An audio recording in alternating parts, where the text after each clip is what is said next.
Stu? Good evening, everyone.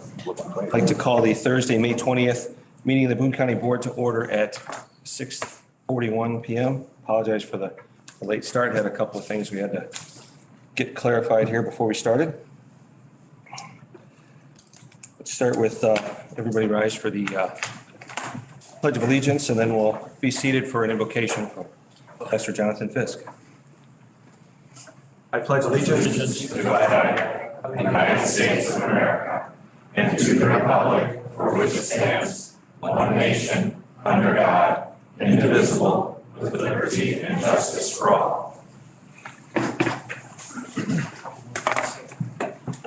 like to introduce Pastor Jonathan Fisk, pastor at St. Paul Lutheran Church, and a guy I know pretty well. Pastor Fisk, the floor is yours, sir. We just ask that you keep your speech to 2 or 3 hours. Correct. I think I'm ready for that. Kyrie eleison. Abakimba Joshua Kahar Zion Lo Yamot Olam Yeshev. Those who trust in Jesus Christ are like Mount Zion, which cannot be moved. I will be brief, as I thank you for inviting me to serve as your prophet and priest this evening. I will begin by reading from Proverbs chapter 22 and commenting on it. I'll move a little into Proverbs chapter 30 and commenting, and I will be closing with Psalm 2, after which I invite everyone who is willing to pray the Our Father with me. So beginning Proverbs 22, 17 through 21. Incline your ear and hear the words of the wise, and apply your heart to my knowledge, for it is a pleasant thing if you keep it within you. Let these words be fixed on your lips so that your trust may be in Jesus Christ. I've instructed you today, even you. Have I not written to you excellent things of counsel and knowledge? Now, that is an introduction to the whole Bible, to the whole book of Proverbs, saying that there is a truth, there is a falsehood. Good men do truth, evil men do falsehood, and when good men are silent, evil men win. In Proverbs chapter 30, there's a section that's quite weird, 11 through 14. It says this: there is a generation that curses its father and does not bless its mother. There is a generation that is pure in its own eyes, yet is not washed from its filthiness. There is a generation, oh, how lofty are their eyes. There is a generation whose teeth are like swords, whose fangs are like knives, to devour the poor from the earth and the needy from among men. There are 3 things that are never satisfied, 4 never say enough: the grave, the barren womb, the earth unsatisfied with water, and fire never says enough. Talk is cheap. All the more so now, in an age of tremendous misinformation. Right now, if there's a famine in our country, it is a famine of trust. And I would submit it's because there's a famine of truth-telling. Vested interests, personal allegiances, straight up bad information from bad actors has set good people, the citizens of this fine country, against themselves, usually in the name of things on far foreign lands: oil, medicine, steel, land. Pastor over in Rockford, I get to drive by houses that are forgotten, people that are forgotten, the poor who are forgotten. The grave never has enough, it says, and this last year should teach us that no matter how good our medical procedures come, we can't stop death, because it is God who kills, not us. And when he decides to end your life by a virus or by a bomb, it will happen. The grave never has enough. We do well to learn this, because if we try to build a society where nobody dies, more people die. That's what happens. It's happened before. The barren womb never has enough, except in America, where abortion is our preferred way of keeping it empty. I'll just leave that there. The earth is not satisfied with water. In the same way, the drought of our times will likely be not strictly a matter of rain, but, you'll forgive me for my opinion here, but modern monetary policy will make us all very poor in a few years if they continue to just print the money. And you who must care for this county do well to prepare for that inflated costs, the difficulties of procuring goods, as well as hiring good labor and finding educated labor that wants to move to the barren wasteland of Illinois. I moved here because I want to be here for the people here. But remember, your task is to protect the least of these, to help them in a time of looting in this country, when the great leaders above us on all sides are taking what they can while they can. The drought is just starting. Fire, well, you know fire's always able to take whatever it burns. The fire that's most forgotten, of course, is the fire of God's word, the fire of hell, the fire of a day of judgment when all acts will be held accountable for what they truly have. I stand ready to face that day and plead guilty myself. I plead guilty of being a sinner, a hateful man, a jealous husband, a absent at times workaholic father, one who's tried to improve all these things, and yet all I got is the blood of Jesus. And so while fire may come to this land, I hope it doesn't. I hope you can stave the drought for this county. I hope you can put in place good policies wherein you at least trust each other enough to work to defend this space from those far away who would loot it. But beyond this space, there is another time coming when all of us will be held bare for what we have done or left undone. So let me tell you again, Psalm 2 here. This is about Jesus, long before he was born. Why do the nations rage? David asks. And why do the peoples plot a vain thing? Setting themselves, ruling and taking counsel together against Christ and against his anointed, saying, let us break their bonds in pieces. He who sits in the heavens shall laugh. He shall hold them in derision. He shall speak in his wrath. I have set my king on Zion, my holy hill. Kiss the Son, kings. Be wise. Be instructed, you judges of the earth. Serve him with fear, lest you perish in the way. Blessed are all who put their trust in him. Abakim b'Joshua Kahar Zion lo yamot lolam yoshev. Those who trust in Jesus Christ are like Mount Zion, which cannot be moved. I invite you to please, insofar as you pray to the Father, Son, and Holy Spirit, to join me and pray. Please rise. Our Father, who art in heaven, hallowed be thy name. Thy kingdom come, thy will be done, on earth as it is in heaven. Give us this day our daily bread, and forgive us our trespasses, as we forgive those who trespass against us. And lead us not into temptation, but deliver us from evil. For thine is the kingdom, and the power, and the glory, forever and ever. Amen. There is no shame in your baptism into Jesus Christ. It stands and makes you full. And please go soon to your church and receive the Lord's Supper and the forgiveness preached from the word there. If you don't have a church, you don't mind me too much, I'm way over there in Rockford. But Carl could probably tell you where to go locally as well, if not someone else up here. So thank you again for letting me offend you and hopefully forgive you this evening. Have a good night. I liked it. I'm sorry. Next up, roll call, please. Wiltsey here. Terry Bartelt. Here. Deb Carlisle. Here. Ryan Curry. Here. Eddie De La Trinidad. Here. Sherry Geeske. Bob Johnson. Here. Ray Larson. Here. Rodney Riley. Here. Bill Robertson. Here. Steve Shabacher. Here. Jonathan Van Laar. Here. Dave Wiltsey is here. Next up on the agenda, Mr. Catlin, is there any amendments to the agenda? Okay.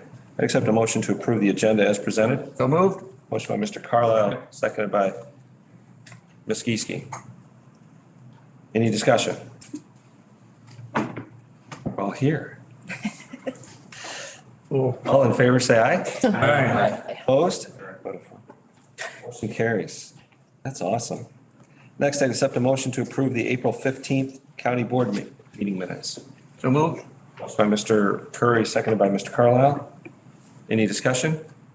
All in favor, say aye. Aye. Opposed? Motion carries. Next up, public comment. Mr. Catlin, were there any other emails that we received? None this evening. Thank you, sir.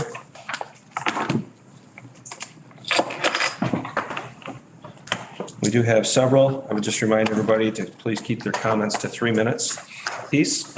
And when you do come up to the microphone, it is an older touchy microphone. Please make sure you speak directly into the center of it. And when you get up there, please state your name and address for the record. First up, I have Angie Bodine.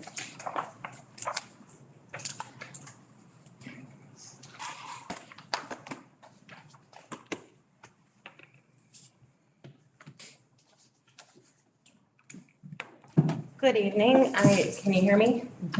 Okay, I am Angie Bodine and I live at 205 Lamplighter Loop Southeast in Poplar Grove. Thank you so much for taking the time to hear me.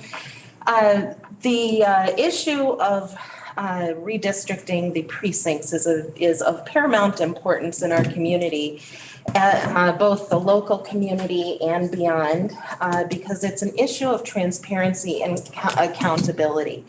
Every campaign that you hear, you always hear transparency and accountability because we all know how important that is. It's what we all strive for.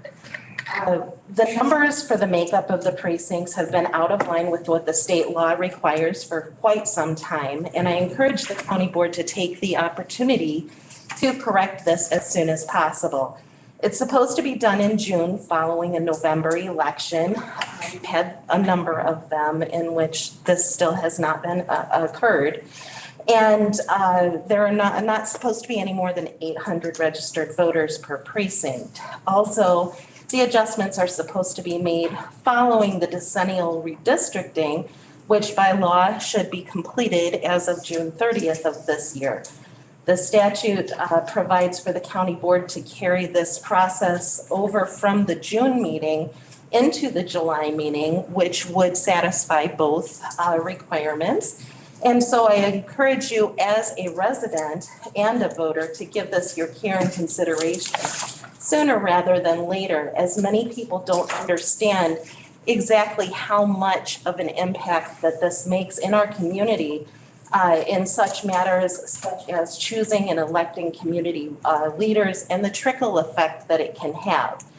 It is actually a very direct impact on equitability within our community, as when we have certain precincts that have a large number of registered voters and certain precincts that have a smaller number of registered voters. Those precincts that have the smaller registered voters, which tend to be the less affluent precincts, tend to have less of a voice within the parties, and therefore less of a voice when choosing our candidates and our community leaders. So that is that issue. The other issue that I wanted to just simply say really quickly, there's an issue that I have heard that I have supported for quite some time, which is electing a county board chairman at large. I just want to state my support for that. And we all know how fond I am of referendums and going door to door and talking to the community members and getting signatures for referendums. And if that is needed, I volunteer. So thank you so much. Thank you very much. Next up, I have Kyle Berry. I just was. Microphone. Microphone. Oh, I see what, are you with? Yes, I only submitted a slip in case I was called upon for questions. I have no. That's what the if called upon. I appreciate the update. I'm like, well, you put it up here, why wouldn't they call it? Okay.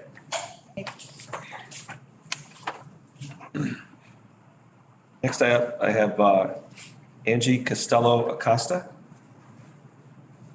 She be closer for one of the cases. Oh, okay. So we want to, hold up, yep. So I don't think we really need that. You want to keep those, okay. Next up, Marion Thornberry.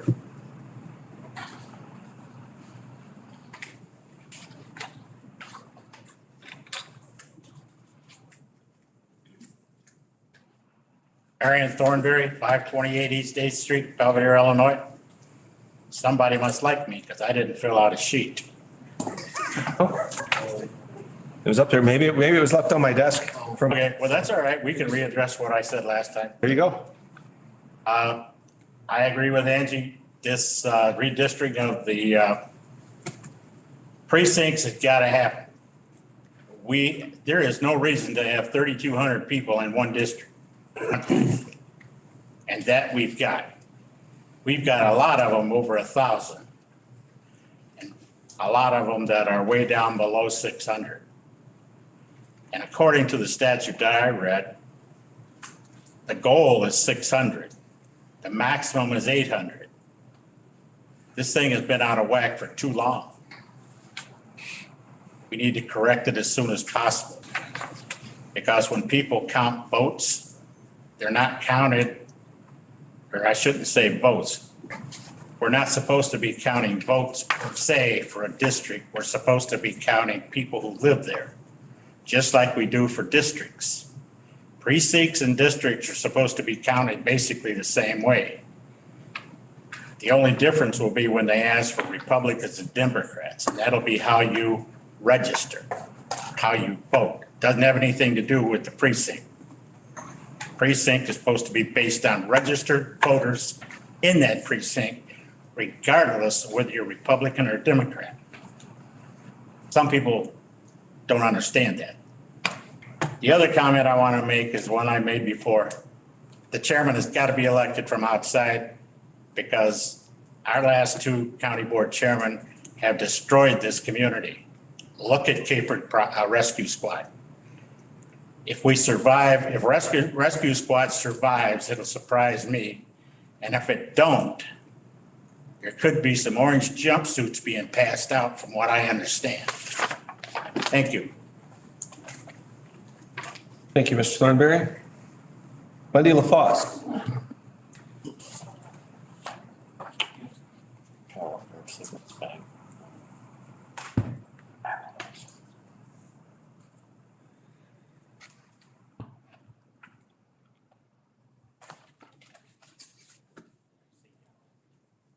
Hello, my name is Wendy LaFosse. I live at 523 Gaynor Street here in Belvedere.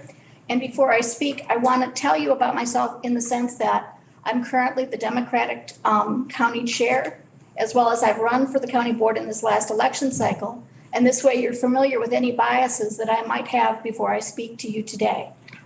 I'm asking you to support and actually follow the statute that's on the books right now in guiding the size of precincts. I understand that the statute is confusing, and a lot of people today are going to talk to you about the words shall and may. Understand that when a statute says shall, that doesn't give us any wiggle room, and may is more in the line of guidance. One of the things in the confusion of the statute is in the first part, it tells you the county board in each county, except in counties having populations over 3 million inhabitants or over, shall, at its regular meeting in June, divide its election precincts, which contain more than 800 voters, into election districts, so that each district shall contain as near as may be practicable to 500 voters, and not more than 800. Then later on in the statute, it goes on to tell you, well, maybe it only means 800 voters. Or it tells you that maybe if a apartment complex is built, you need to adjust the statute. You see, those things are actually remediations to be done in between census. One of the things I heard proposed last week as options were using some of those mediations. The problem is you can't apply a mediation before you're following the statute. This June, we have an opportunity to follow the statute. One of the other concerns I heard was following the statute would be expensive. It will be. There are some options because we do have precincts that are undercounted. There are fewer than the practicable 500. Could be made larger.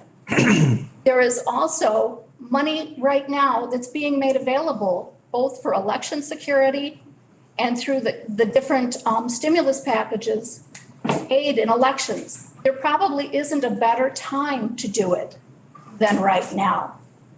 But last but not least, even if it is expensive, even if there's no other help, it's our job.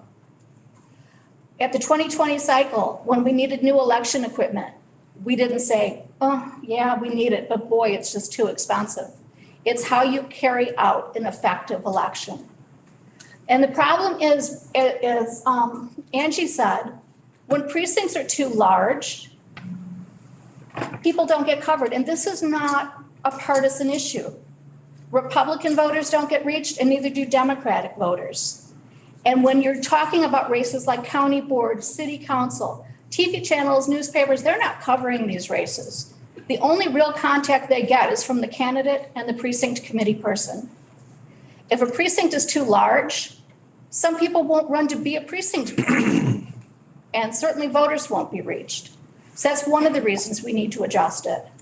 Another thing we need to look at is these larger oversized precincts. Does anybody benefit from them?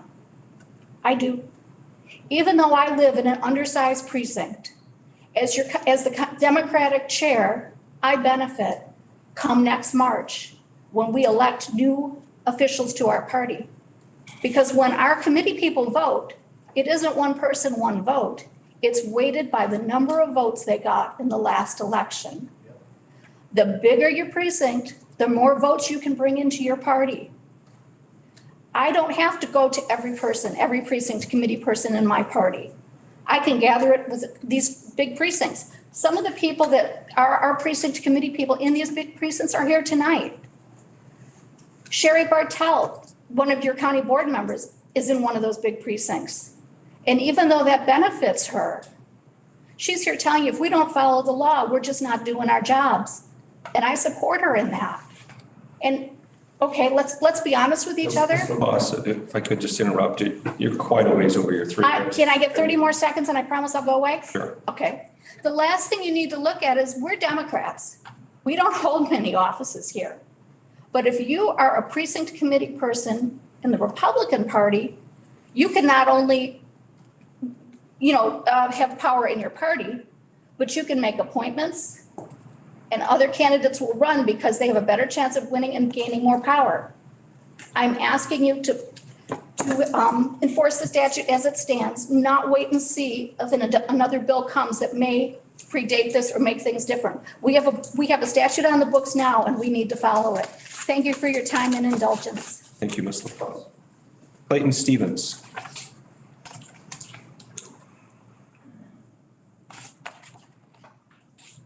Sorry.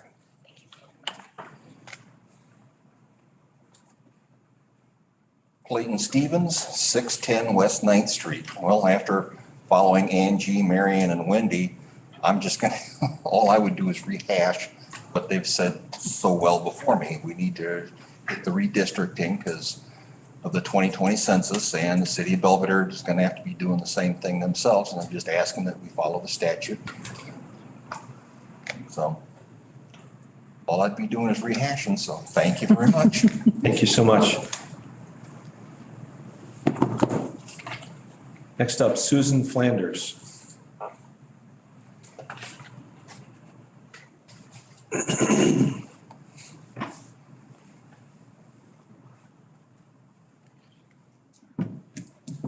Hello, I'm Susan Flanders. I live in Candlewick Lake at 107 Redmond Way, Southwest, Poplar Grove. And that is a dichotomy because I'm Caledonia 2 committee precinct person. But my address is Poplar Grove. You know how that goes. I have talked to Julie a couple of times about, I was an election judge on Caledonia 1. during the 2016. And we did have standing lines. It is a big precinct and it was long. We had people out the door and we had people complaining. I don't know if it ever got back to Julie or to the board about that, but as an election judge, I can speak that I heard it. People were angry when they got to me and I was asking for their name. So yeah, we have some problems there. And then I can speak to Caledonia too. It can get a little crowded at times. It ebbs and flows. It's not so bad. But my journey as a precinct person has been rather interesting because I have like 1,406 people to cover and door knocking, get to know. And it's just shocking that I have such a big area. So I recommend that we do what the statutes say, because I think we'll have more personal relationships with the people to vote. We'll get more people out to vote. I think that's the whole idea, isn't it? To get more people to vote, get more people registered. It's really hard. I mean, I did ask people, even when I door knocked, when I was trying to meet them, I can register you if you want to and make it easier. So there are some advantages to having precinct persons in a smaller district where you can reach more people, get more people to vote, register more people. That's important. I also talked with Julie about mail-in ballots, and because I heard the comment and I listened to the board meetings and that everything's about the dollar and the bottom line and money and we can't do this. And if we make more precincts, we have to spend more money. Well, if we consider mail-in ballots, that eliminates everything, doesn't it? I mean, I don't know where the state is on that, but the federal government's looking into that. Oregon's done it, Colorado's done it for years. And I will say also that our county has a huge rural population that has a hard time getting to the polling places. I'm sure many of them would use that as a really good excuse that, you know, it's too far, I have to drive clear over there. I just think that maybe we need to move into the 21st century. We are a small county, but I don't think we need to act like we're small. I think we should think big, think about saving dollars, think about mail-in ballots. That eliminates the voting machines and everything. It just does the counting. So my question to you is, if you really want to save money, why aren't we looking at other options? And furthermore, if we made smaller precincts, we'd have better districts, we'd reach more people, we'd have more voters, more input, and maybe more people on the board, maybe more people actually running for office. So that's a good thing. So the last thing I wanted to mention, I did talk with Julie also at one time about why we don't have drop boxes for our ballots. And she was saying it was bottom dollar again. I just feel if we got to mail-in ballots, that would eliminate some of that. And if we had ballot drop boxes all around the community, we're supporting the people where they are. They don't have to drive anywhere and drop it off. And then Julie mentioned about security, but you know, Colorado and Oregon have been doing this. I think we could figure out how to do drop boxes and make it easier on everyone and lower the cost, lower our out-of-pocket. You people are so worried about out-of-pocket and bottom line. Let's think about another way to do this. Okay, that's it for me. Thanks. Thank you so much. Finally, Marshall Newhouse.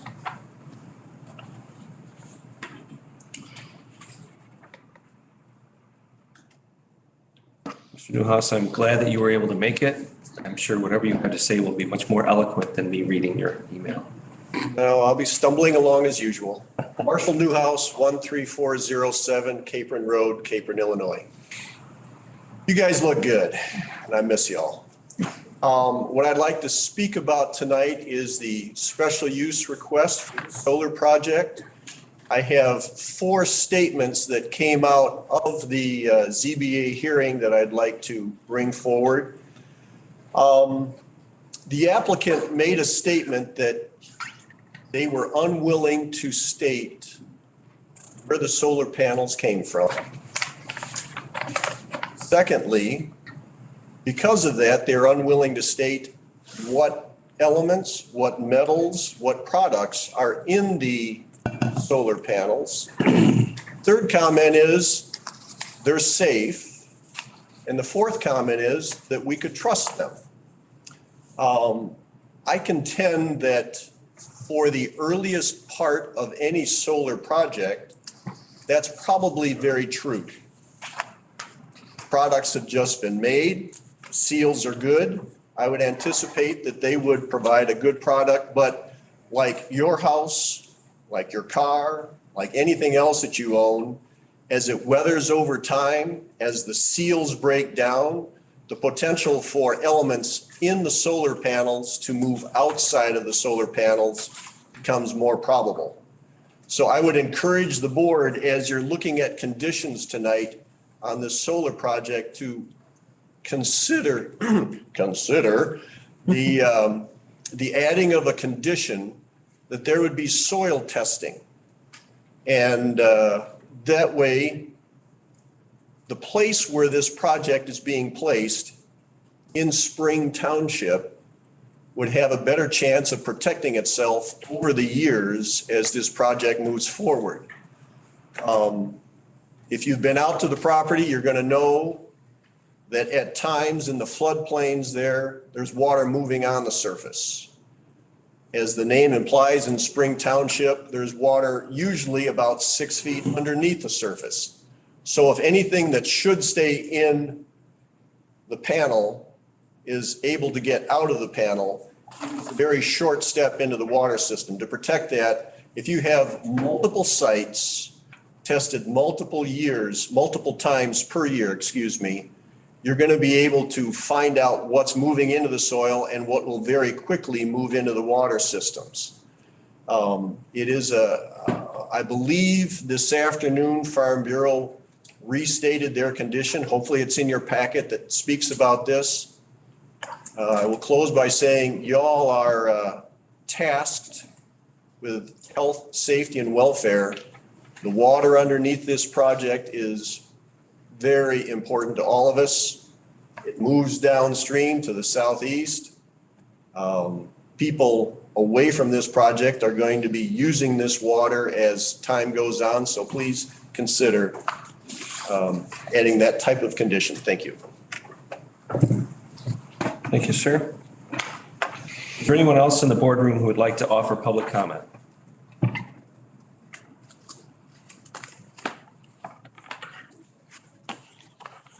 Seeing none, I'd ask for a motion to approve the appointments as presented. So moved. Motion by Ms. Kieske, Second. seconded by Mr. Van Laar. Discussion. Ms. Bartel. Yes, are we going to be voting on these each one separately? Not at this point. Is there someone that you would I like won't to take out? I won't vote. Okay. Any other discussion? Usually do these roll call or voice vote. Voice vote, I think. Yeah. Ms. Bartel? I think that putting all these people together is very, it doesn't do any one of those people going for an office any good, because sometimes there's good in that group and sometimes there's bad in that group. And to put them all together and put it on to the people here at the board, that we have to make a decision on all of these at one time, I think is inappropriate.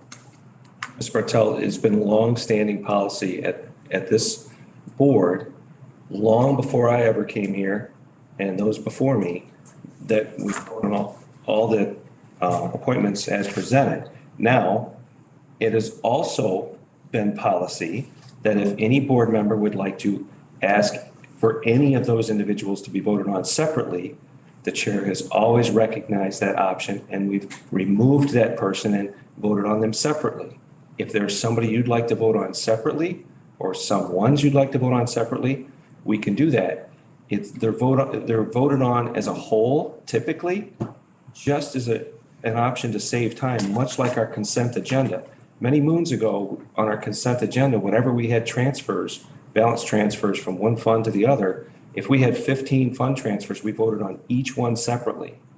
We then put them into the consent agenda so that we didn't have to waste the time to reprove every single item. It was all in one lump sum vote just to save time. So if there's someone or someones that you would like to vote on separately, I'm happy to pull them out and vote on them separately. That is entirely up to you.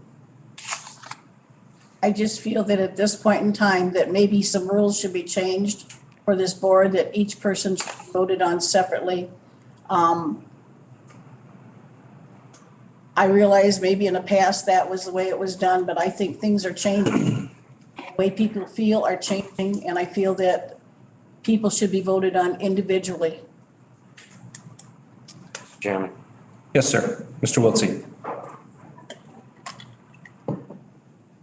As the chairman said, if you want to pull someone out and ask for a vote, 2 people, 3 people, that would be appropriate. When we did the North Boone 3 people, we voted on Mr. Garrett and Mr. Vodansky separately. And we had a chance to do that, and you did that. And that's fine. But I mean, if there's a bunch of people and you can't articulate who you want pulled out, why, I don't see a problem with having an omnibus vote that approves them all. If there's somebody or 3 or 4 that you don't want, pull them out and we'll vote on them separately. I don't think we have to vote on all of them separately if there's no objection. Mr. Riley. With that being said, I think I made it very clear at the last meeting that there's issues with Caper and Rescue Squad. I don't think those issues have been resolved. Therefore, I will not necessarily say the gentleman's name, but the Caper and Rescue Squad appointee, I'd like to see done separate if that's the case. Okay. Ms. Norm Steins, correct? Yes, sir. Okay. I don't think it's inappropriate to say Mr. Steins. That's fine. I'm sorry. I'll say that motion to Mr. Chairman. Mr. Steins. Mr. Steins pulled out separately. Yes, sir. Have no problems doing that. Thank you, sir. Mr. Curry. So to alleviate that, are we just never going to vote? Or what would change for you to start voting for Cape and Rescue? So if a vetting process was different? That's what I've said about a lot of these things, about a lot of the appointments that we've had in the past. I just think it should be looked into more, but from what I understand with the issues going on up there, I'm just not comfortable putting anyone on that board until we figure out what's going on up there. The board not filled though without? There's only 3 people on a 5-person board right now in Caper. Any further discussion? The original motion, we'll vote on the original motion via voice vote with the exception of Mr. Steins. All those in favor say aye. Aye. Aye. Opposed? Motion carries. Next, I would accept a motion to approve Mr. Steins' to the Cape and Rescue Board. So moved. Motion by Ms. Geeske, seconded by Mr. Van Laar. Discussion? Mr. Carlisle. I had a lifelong vetting discussion with Mr. Steins. He is extremely interested in helping and fixing and coordinating. And he's more than willing to come and talk to us if he's got any situation. So I just thought I'd let you guys know when I talk to him, he's extremely interested in helping and getting that thing fixed. Thank you, Mr. Carlisle. I do want to say one thing. It came to our attention that there was some concern on an incompatibility. There you go. Thank you. He is a township trustee, supervisor, and he is going for the Cape and Rescue Board. I've talked with the state's attorney. He talked with the township's attorney. He talked with township officials of Illinois attorney, okay, or someone at TOI. Yeah, TOI, so township officials of Illinois. In fact, I can tell you who I have it on my phone.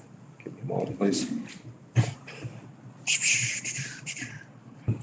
Brian Smith, he's the executive director of Township Officials of Illinois. Mr. Steins talked with him, and I also talked with him, and he has nothing in his booklets and his information that says if there's any reason there would be any kind of incompatibility of office between those two. Their township attorney does not show anything that would recognize anything as an incompatibility of office between the township and the rescue squad. That doesn't mean that at some point there may be some vote that may be a conflict in which case Mr. Stimes would then just simply do as many of us do when we have a conflict of interest, and that's just abstain. So I wanted to clarify that for anyone who may be concerned about that.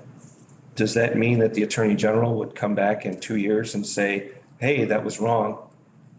I believe the state's attorney told me we asked for an opinion on something like that 2 years ago, and we're still waiting for the Attorney General to send us information. Correct. We had asked for incompatibility issue on township trustee, which is a different role than township supervisor and rescue squads. We have not received an answer from 2008.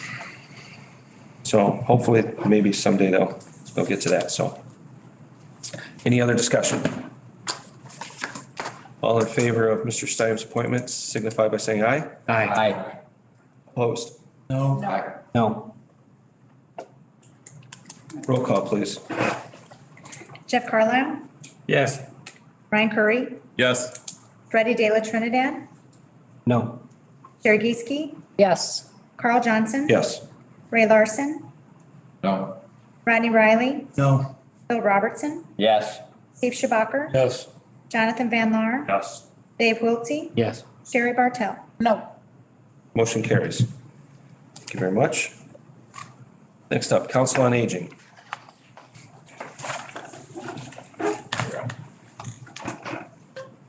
It's me. There we go.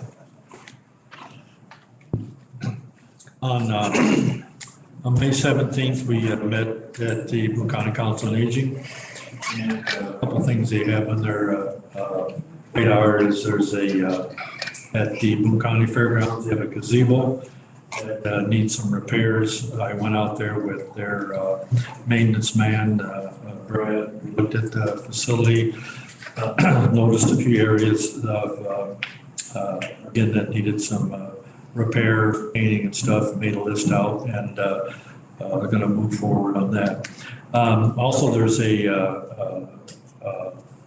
it's called a drive-through dinner at the Moose, Saturday, June 19th at 4 p.m.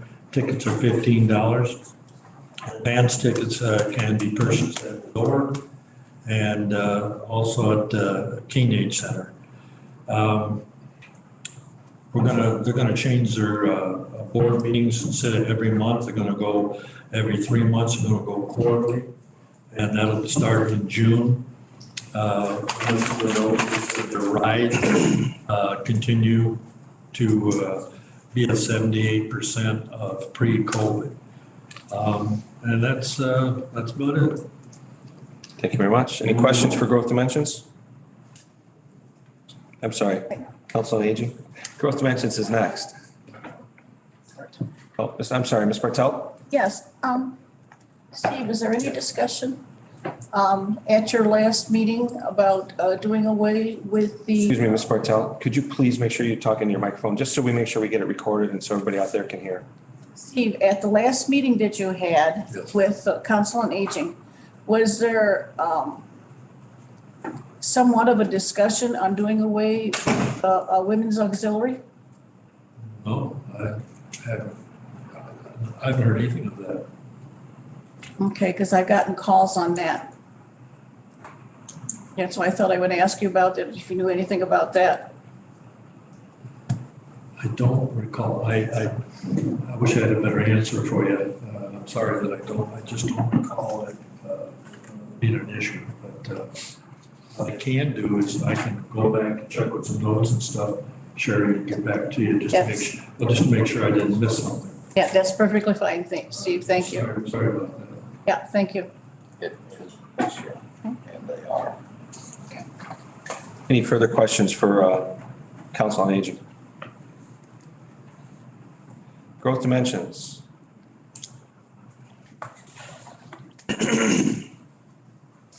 Good evening. Thank you for letting me have this opportunity to talk to you today. And I wanted to first thank you for recognizing Growth Dimensions and Us for Economic Development Week last week with a proclamation. We were able to really showcase Boone County's assets and solicit a lot of partner support. We've also been able to distribute key resources in that period of time. So it's been a pretty busy month where we've been involved with a lot of enterprise zone activity. We have 22 projects to date. 9 businesses have taken advantage of it. These include 3 from Stellantis. So these were Fiat Chrysler Automotive type projects, 2 of them which are closed, 1 still open. So they have been continuing to invest even during this difficult time. We have had a number of new projects that have been engaged in Boone County's, we've projects for industrial and commercial growth. We've had 18 since the beginning of this year. We are happy to hear that 2 projects are pending sale in our community.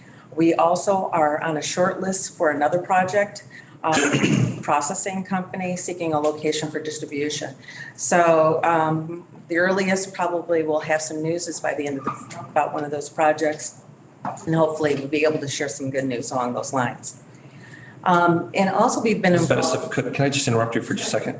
Just have a question. Marshall, can you hear back there? Can you hear her good? Okay. Okay. I just didn't know if the microphone. Going in and out? So, okay. Okay, I'll try to. Please continue. I'm sorry. No, that's quite all right. We've also been involved in a project with SourceLink called Source Finder. We're actually calling our local product Compass. It's navigating entrepreneurs and innovators. This is a resource that would be available to businesses that are aspiring businesses and existing businesses needing connection to resources available in our community. So you know some of those needs for a business changes throughout the time. We want to make sure that we have those available when they need it. So we're going to start with a kickoff resource partner meeting in June. And we're able to, following this project, we're going to be able to showcase resources. We're going to have them publicly available.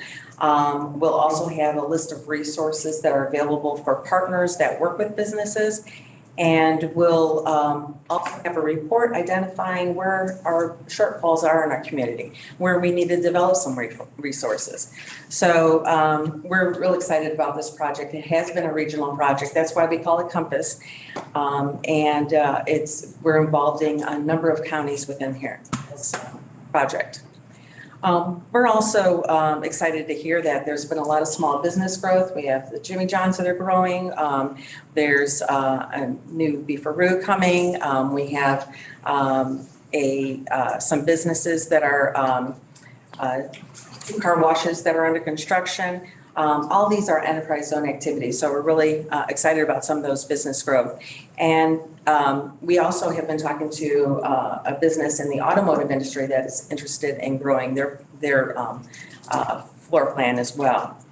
And thank you to County Board Member Jeff Carlisle. He had helped connect us with AAR, and we're trying to work with them to not only help them meet their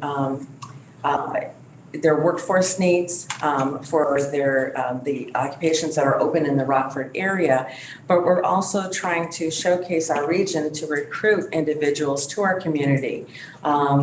We know that a lot of military personnel that have left the military may have some of those skills that are needed. So we really are trying to showcase our region and highlight some of our greatest assets in order to get them to live and work here.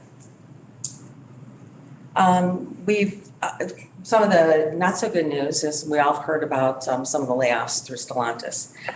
We have been in several communications since January with Stellantis, not necessarily of a layoff. We were trying to position our region as a potential opportunity for the next project. We know that the next project will probably have something to do with electric vehicles, and we wanted to make sure that we were in a good position to compete with other states. Unfortunately, this was a surprise to all of us that there was a reduction in force. Over 1,600 people will be affected. They will lose one shift. Now we're down to one shift total. This is largely due to the chip shortage, which we know that is not only affecting the automotive industry, but it is also affecting other manufacturers. They have been affected at other locations. We're the only location that has had indefinite layoffs, or it will be indefinitely laid off as of June, the end of this month, I'm sorry. As of June 1st, that first shift will return back to work until otherwise noted. So speaking with businesses in the automotive industry, as well as other businesses, we have heard time and time again that the economic incentives available in Illinois are not competitive. They definitely will drive that next project. So that's what our conversations with the state of Illinois have been. And a lot of the agencies, their hands are tied because some of this is legislation. So at our board meeting this Wednesday, we are working on developing a position, a letter that we will share with the board officials, and that we will ask our board to approve, that ask Illinois elected officials to position, to review their current position, review our economic incentives program to be more competitive with businesses in the Midwest, and position Illinois for business attraction, growth, retention, in order for us to not only attract business to our area, but to retain business in our area. And that's been our biggest challenge right now. We're offering incentives to businesses coming to Illinois, but not doing a very good job to keep them here. So when we develop that position, we will be sharing this with our partners throughout the community, outside the community, because this affects Northern Illinois. As we know that many of these people come from throughout Illinois, throughout Indiana and Wisconsin for jobs here in Belvedere. So we want to make sure that everyone is aware of this and everyone is supporting this message. Any questions for me? Questions for growth dimensions? I have one. Mr. Carlisle. Yeah, first of all, thank you. With all this economic development that has pending and such, and the people that have not broke ground, what have you heard about the cost of materials? Has that stopped them? Is that slowing them down? Because I know deliveries are difficult, and I know materials are hard to get, and they're expensive. What have you heard on your end of the business? You know, a lot of these businesses and a lot of the projects that we've had over the last I would say 6 to 8 months have been for existing buildings. I think right now they're opening up and looking at land. Which means that they may be, think that they may be able to get the materials available to build. This comes to question the expense and the cost. And that's why economic incentives are important, because the costs are going up and for materials. But also the cost that they incur for transporting these products across lines, for waiting for these products to come in from other countries, are costing them more. So that's why they're looking for that last mile. They're looking at maybe different locations, or maybe increasing their distribution centers where they may not have had one, or they had smaller ones. So we have a lot of food processing. They've had small warehouses at each of their locations, rather than a mega warehouse at one locations and then smaller ones at others, so they can stock up on some of those goods and products that they have a hard time getting. So it's where they're going to spend those funds. But yes, that has their timeline though for a lot of these projects are at the end of this year or next year. So they're being very ambitious with their timelines. Further questions for Fred? Yeah, so are you in dialogue with the Workforce Connection here in Belvedere? I'm actually a board member. Oh, okay, good. And I worked there for 10 years and with businesses. Nice. So yeah, I used to work there a while back at that office. So yeah, they help anybody that wants training. They pay for their things. They help people find jobs. So I think that relationship should be solidified more. Absolutely. I've been involved with the meetings and as well with ARR and with Stellantis and the Workforce Connection. I've had 30 years of workforce development experience throughout Northern Illinois. Recently I'm going to be an instructor for the International Economic Development Association for one of their workforce programs. Okay.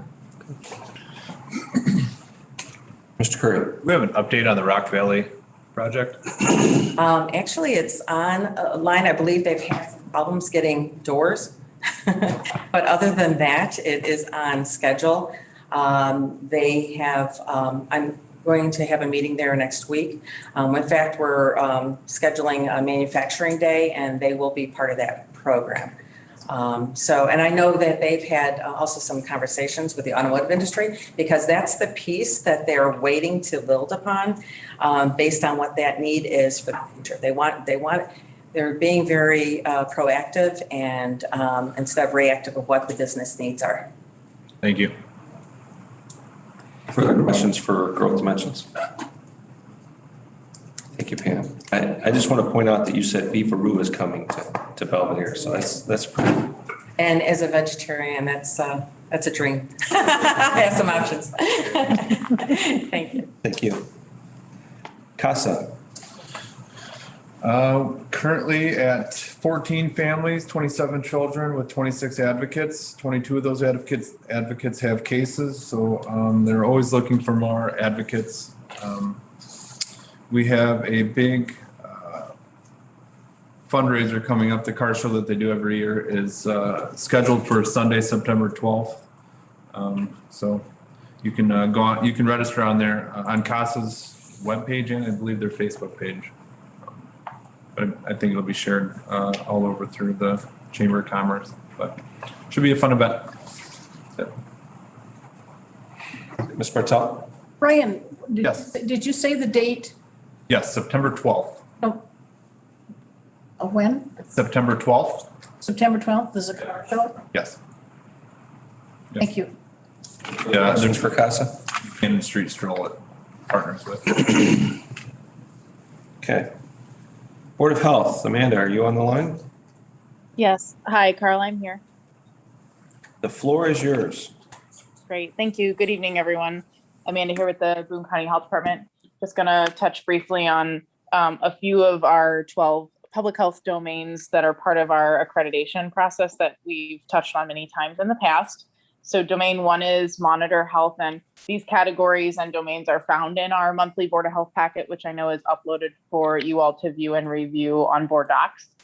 So just to touch briefly on domain 1, which is monitor health.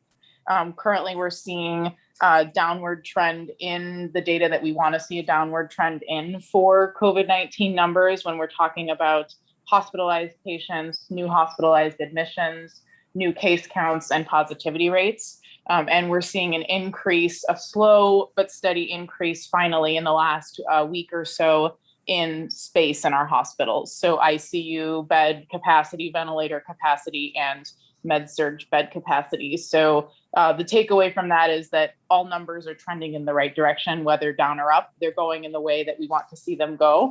We're very hopeful that those numbers will continue along the path to allow the entire state of Illinois to move into phase 5 of Restore Illinois, which is the very last phase to return to some sense of normalcy with things open the way we remember them before COVID. So our department is very hopeful and watching those numbers very closely. I just want to remind the board that those are available on the Illinois Department of Public Health website.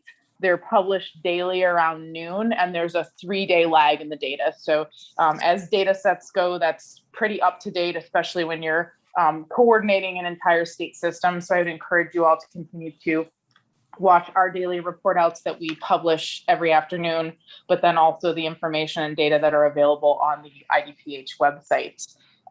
Under domain 3, which is inform and educate, we currently have several interns working in our office as we do every semester. I just want to highlight the fact that we have a master's level student who has been working with us for the last semester to do an overhaul on our page within the county website. So having the new county website platform has allowed us to add some additional bells and whistles and make our platform within the county platform a little more friendly to the public. So the page is currently under construction, but she'll be finishing up her internship at the end of next week. And some of the components are live now. So feel free to check back in a week or two, and I think you will see a much needed facelift to our page. Information's a lot more easily accessible. It's organized in a way that we believe that the public can read and navigate better. So we're pretty excited about that because that allows us to push information out not only in a more timely manner, but it just allows it to be more readable and more user-friendly to the public. Under domain 4, which is Mobilized Community Partnerships, we are moving forward very quickly, and we're all very excited about the work that our new CORE and SORT, so our 2 Department of Justice grants that we have received in the last 2 fiscal years. Our new CORE SORT program manager, Jessica, has been with us now for exactly a month. She hit the ground running in mid-April and reactivated several of the subcommittees of the Boone County Behavioral Health Task Force, and also has been working with me to take a look at the budgets for both of those grants and work with our 2 subcontractors that we are developing not only the MOUs and the IGAs for, but also the subcontracts, which is the Belvedere Police Department and then Rosecrans. So we have been working with the police department. They have been able to take steps forward to make a job offer and hire the community law enforcement officer, who will be the full-time plainclothes officer that will work very closely with our CORE program navigator and then with Jessica, our program manager. So that has moved forward pretty swiftly, and we're very hopeful, not only at the health department, but also as a task force, that we'll continue to be able to be ready to go live with the SORT grant. So the 2nd Department of Justice grant goes live on June 1st, and we are tracking to be able to do that, which is really excellent. The last domain that I just wanted to touch on briefly is domain 7, which is access to care. And I just want to give a quick update on our mass vaccination efforts. So at the state level, we're very happy to see that 47% of our population is now fully vaccinated, which is excellent. And 64% have received at least 1 dose of the COVID-19 vaccine. There are 3 brands on the market that we're currently receiving here in Boone County and across the state and able to vaccinate our public with, and that's Pfizer, Moderna, and Johnson & Johnson. Here in Boone County, we've administered a total of 39,032 doses of COVID-19, and we have just under 18,000 or 33.43% of our population vaccinated. Our 65 and older population that has been vaccinated is just under 80% at 79.67. So that's also excellent. That meets the criteria to be in the bridge phase. And then to move into phase 5, the state needs to achieve a vaccination rate of at least 50% of the general population. And I mentioned just a little bit ago that we're at 47%. So that, as well as the statistics and data for hospitalizations and rates, are all moving in the right direction. The earliest that we would move into that phase would be June 11th, which is really just a few short weeks away. We are closing down our efforts at our mass vaccination clinic sites, and we are moving into a new phase of vaccine administration. We've done an excellent job of reaching everybody who was on our wait lists and circling back with people who were very eager to be vaccinated in our vaccination seeker population. We're now targeting our folks who are vaccine interested and then our folks who are vaccine hesitant. So we have people in our community that would like to be vaccinated, but they want something that is really convenient. So perhaps they're at the grocery store and they want to be able to get a shot while they're there, or they're driving somewhere on a Saturday afternoon and they see a mobile unit or a pop-up site, or they attend a weekend event and the health department is available with vaccine right there, very easily accessible to them. And then we're working with our vaccine hesitant and our hard to reach populations as well. We have several target populations within that. So we're transitioning away from large day-long clinics where we vaccinate hundreds of people at a time to smaller pop-up mobile sites that we will be doing around the county. So that will go live next Tuesday. We're actually going to be deploying some mobile vans, working with the state of Illinois, similar to what we did when we had the mobile testing units that were available across the county. And those will be in locations throughout the community, targeting, again, hard to reach and vaccine hesitant populations, but also trying to make the vaccine more easily accessible. One of our biggest focus areas within that work is our outreach to our Hispanic, Latino, Latinx population. And we've been working really closely with Fiesta Market and also with Avances, which is our Hispanic Leadership Council here in Belvedere, Boone County. And they have been assisting us with some additional outreach through Forward Boone to do things such as radio segments on La Bamba Radio, get our print materials that have already been translated into Spanish into the hands of our Spanish-speaking families, and making sure that we're debunking myths and providing education to our Hispanic community. So several of our pop-up mobile sites will be hosted in the Fiesta Market parking lot.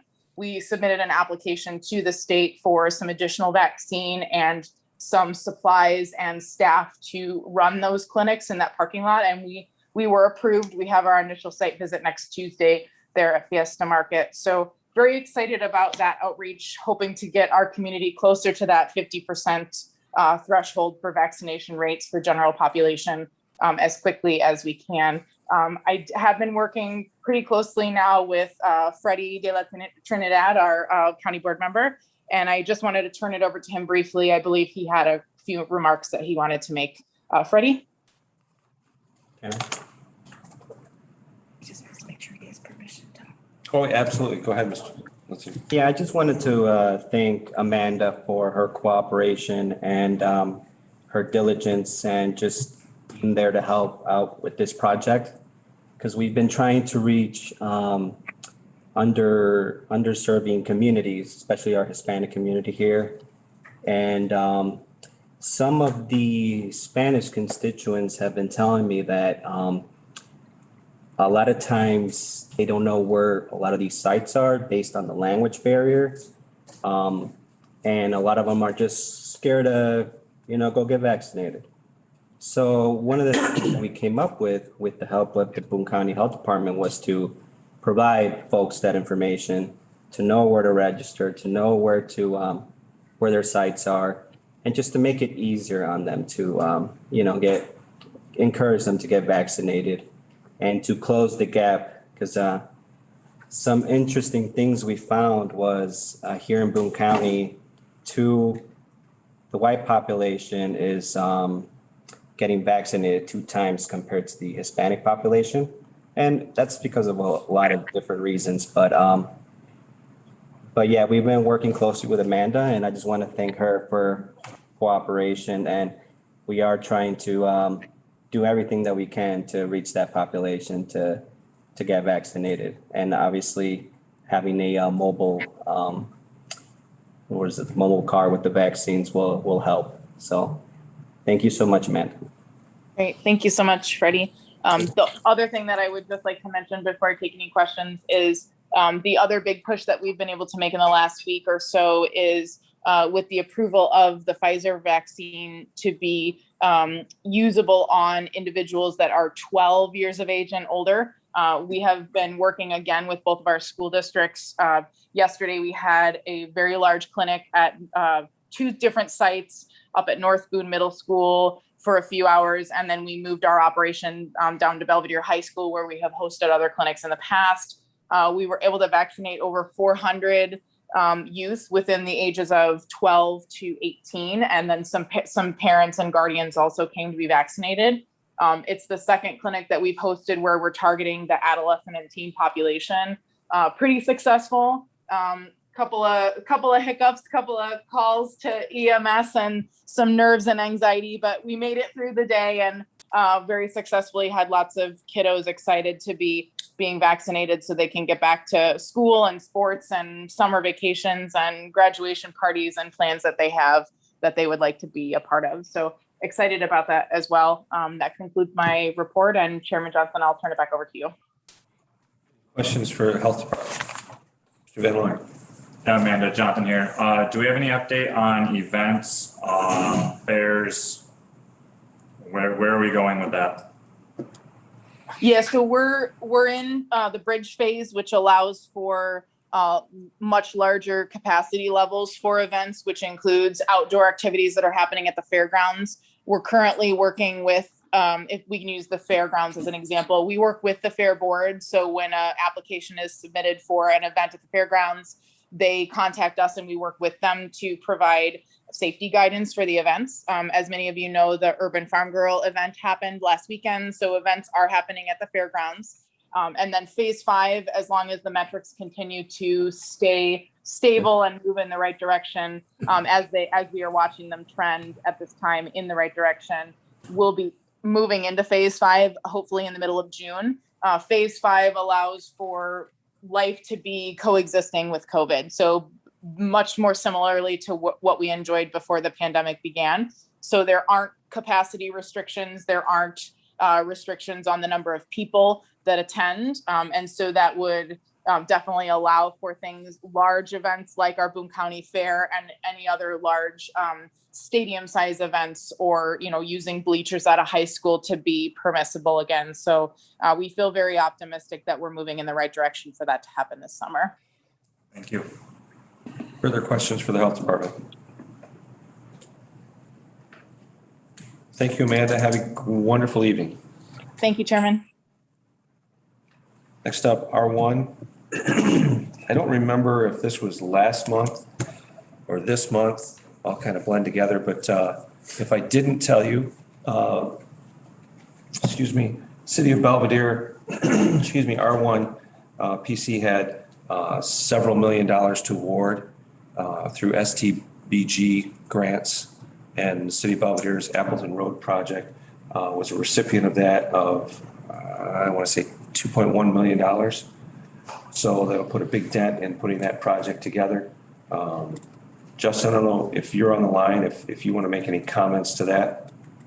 Yeah, that's everything you stated was correct. R1 PC selected Appleton Road, and then they also selected Riverside Road for the county of Winnebago. Super. And then there are other grant opportunities we are working on through R1, economic development grants and other things to hopefully try and get other projects moving. We had a presentation yesterday at a meeting regarding just the future of automobiles and our transportation systems and how that's going to look. And I'm watching the Jetsons when I start hearing these guys talk. So for young folks, that was a really cool cartoon when I was a kid about people flying around in their cars. So it's pretty neat stuff when they start talking about it. And Illinois is actually positioned pretty well for the future of automated cars because of all the iFiber and the fiber that we have in all our interstates. So it really is a big plus for us. So next up, general consent agenda. I'd accept a motion to approve the general consent agenda. So moved. Motion by Mr. Carlisle, seconded by Mr. Robertson. Any discussion?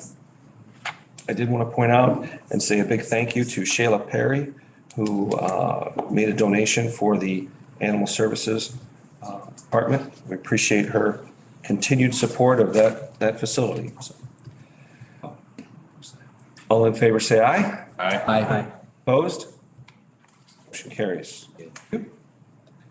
Next up, Committee of the Whole Administration. Did we miss 7.6 on the Veterans Month? Any other committees? Did we miss 7.6 on Veterans Commission? Oh, I just have it as other, so. Yeah. Go ahead. Nope. Okay. Just was wondering if we went over it or not, so. Okay. Sorry. Oh, that's all right. Next up, Committee of the Whole Administration, Mr. Curry. All right.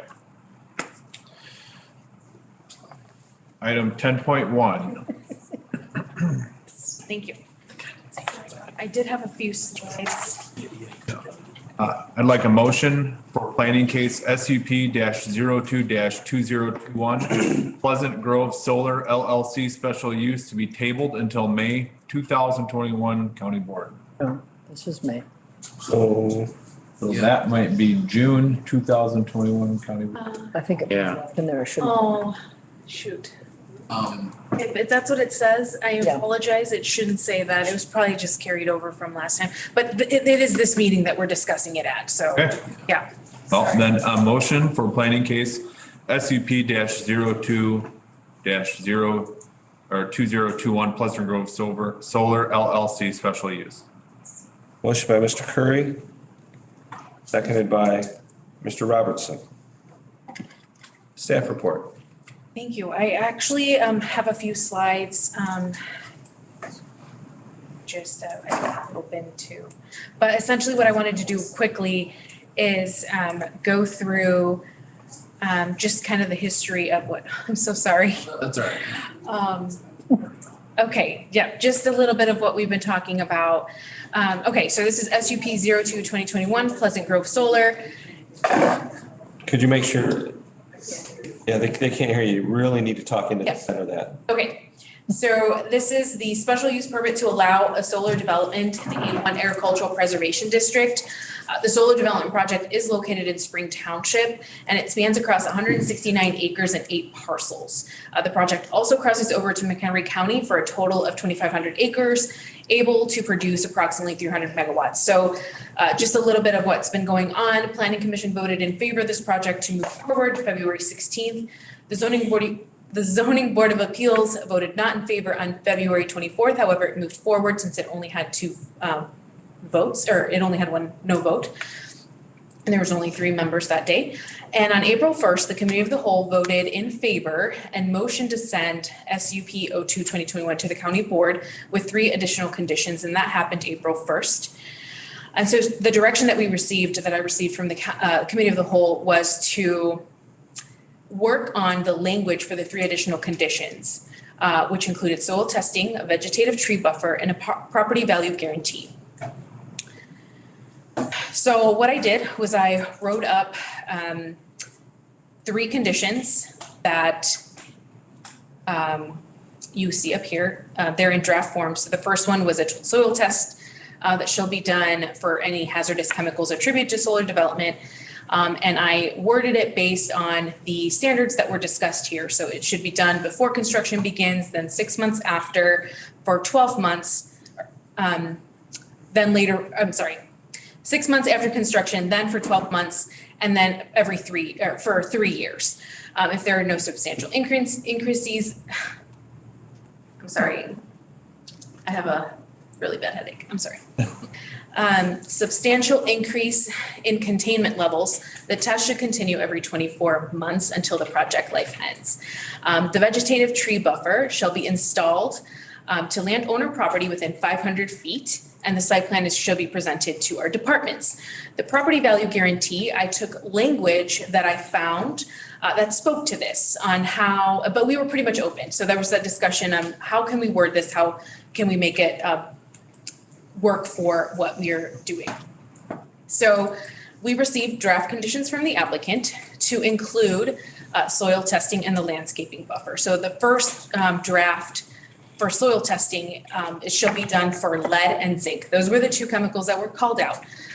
The rest is pretty much the same as we discussed prior. So it should be collected for every parcel on which the solar panels will be installed. The first set should be done before construction, and then it follows the same timeline that I just kind of went through. The landscaping buffer, this condition actually was agreed upon by the neighbors that were within the 500 feet. So that was something that they were going to do, and we made it a condition, so everybody agrees on that. The property value guarantee, actually, the applicant went back to the landowners that would be affected and will be doing participation agreements. Therefore, the neighbors become participating landowners and will receive some revenue from the project. So I think that that was also discussed at the committee level as something that the committee and the board would agree to. So what happened after that is during the entire process, I wanted to make sure that I went back to the zoning board. I took a look at the information that was presented during the public hearing, as well as the evidence that was introduced. I looked at all the research that was presented, but I also did some research of my own. And actually it coincided with something that the applicant actually also gave, which I made copies for everyone, essentially covering the chemicals that are contained within the solar panels and how they actually don't concern, there's no concern with leaching into the ground. So, okay, so I have a few things that I wanted to just quickly go over just to cover everything that I researched. So as you can see here, there's a question, do solar panels contribute to PFAS contamination? Essentially, this idea that PFAS are in the panels is an outdated opinion, because the newer panels, especially the ones that are going to be installed here, are bifacial, which means that there's two and they are completely sealed. So there really is no problem with leaching. When we talk about deteriorating of panels, there's actually conditions in place, as well as really just looking at the projects, that they are consistently monitored to ensure that none of that is happening. Because if one of their panels are down, that means that the project isn't running at full capacity, and that wouldn't be good anyway. I also took a look at the public hearing notes, and during the public hearing, Patrick Smith, which is one of the civil engineers on the project, spoke to the hazardous chemicals that were brought up and found that there really are no concerns. The EPA actually does this entire test with the panels where they crush them up into tiny little bits and test soil, and there really was no evidence that there was contamination. Aside from that, they are under the regulation of EPA. So every time that they are getting monitored with chemicals, it's through the EPA and their standards. Another thing that came up that I found was that PFAS, there are no federal regulations for amounts yet. They're coming, and they've been talking about that, but there really aren't any because they're naturally occurring. We can find them practically in a lot of places, actually inside of us too. So that's where the problem comes in. When we say testing for chemicals, there really is no test for that. We have to be specific. But then when we start getting specific, what prohibits that test from showing contaminants from other industries in the area? So those are just some of the issues that I came across. The next one was also materials that were provided in the packet that was posted. I have a list of points that I also distributed to everyone. Essentially, there was another study that came through that found that really there are no concerns with hazardous materials leaching, and this was from North Carolina State University.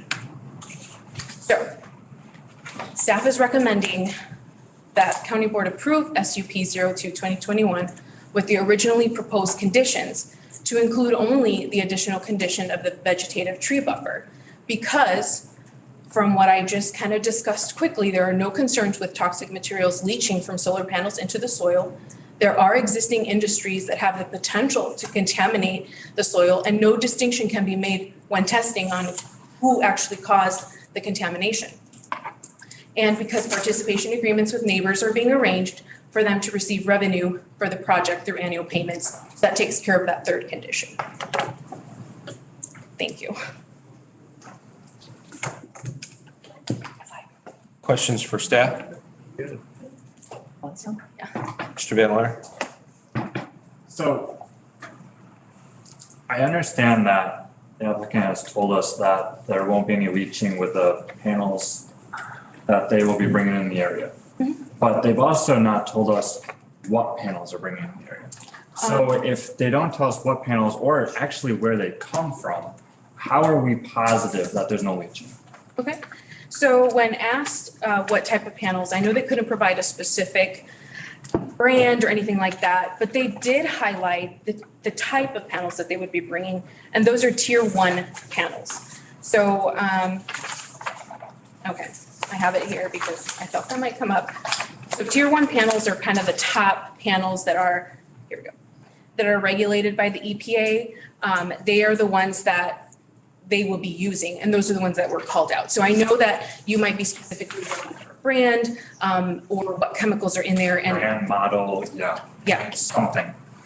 I don't know if Tyler is on the phone that can speak to that. Yes, I am here. If you can hear me.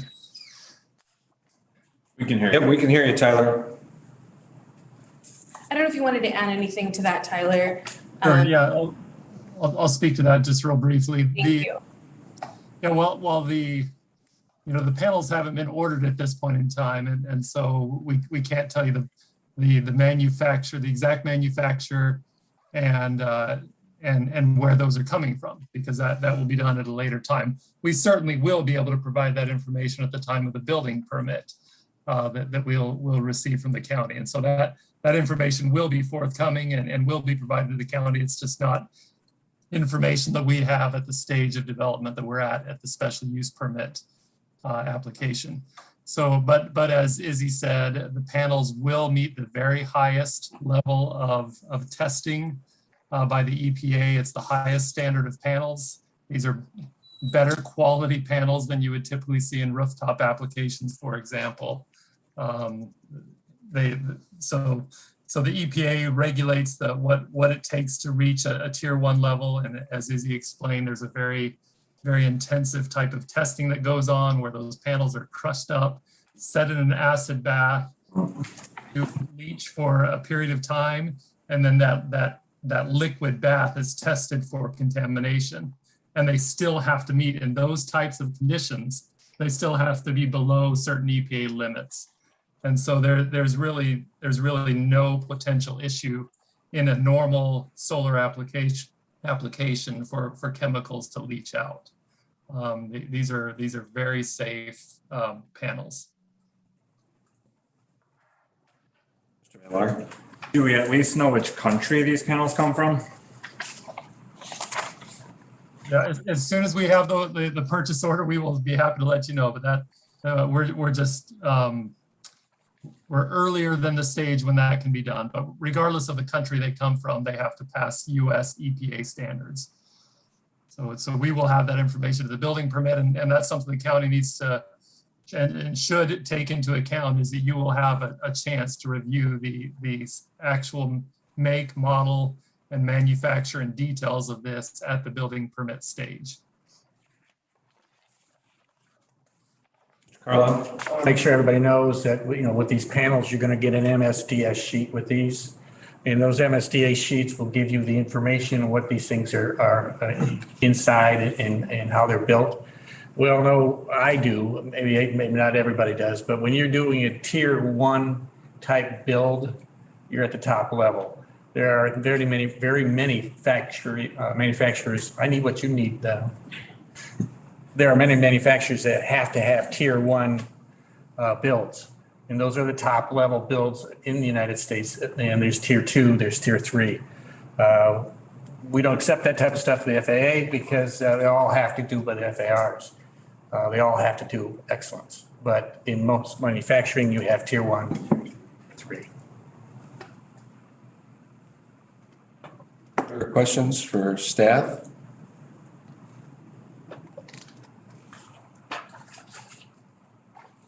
Okay. The applicant like to make any other statements?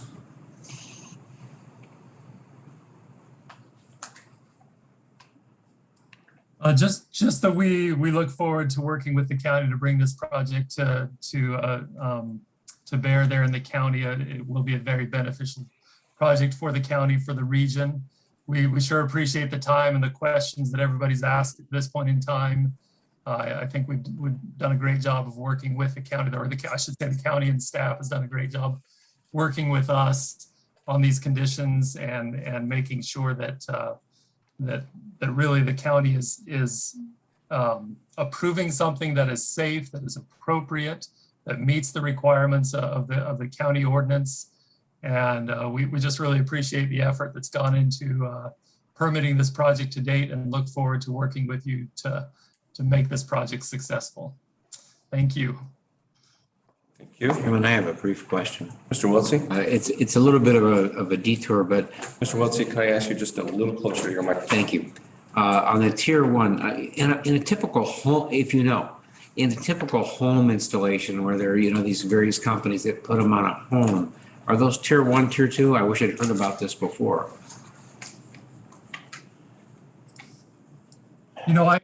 I can't speak to every or every solar installer. I do know that the tier 1 is not commonly used, or not always used in those types of setting. It is more common at a utility scale, large solar facility. So I think So you're basically at a standard better than what a home usually gets, generally speaking.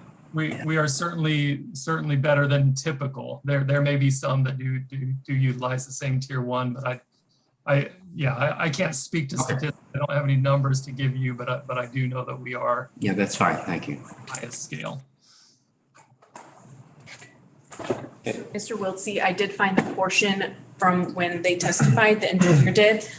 The Tier 1 solar panels are the highest quality premium, and they are the top 2% in the entire world. So just to add to that. Thank you. Izzy, you mentioned that regarding the testing, that one of the reasons not to test is that there's contaminants from existing industries that could lead to these same contaminations.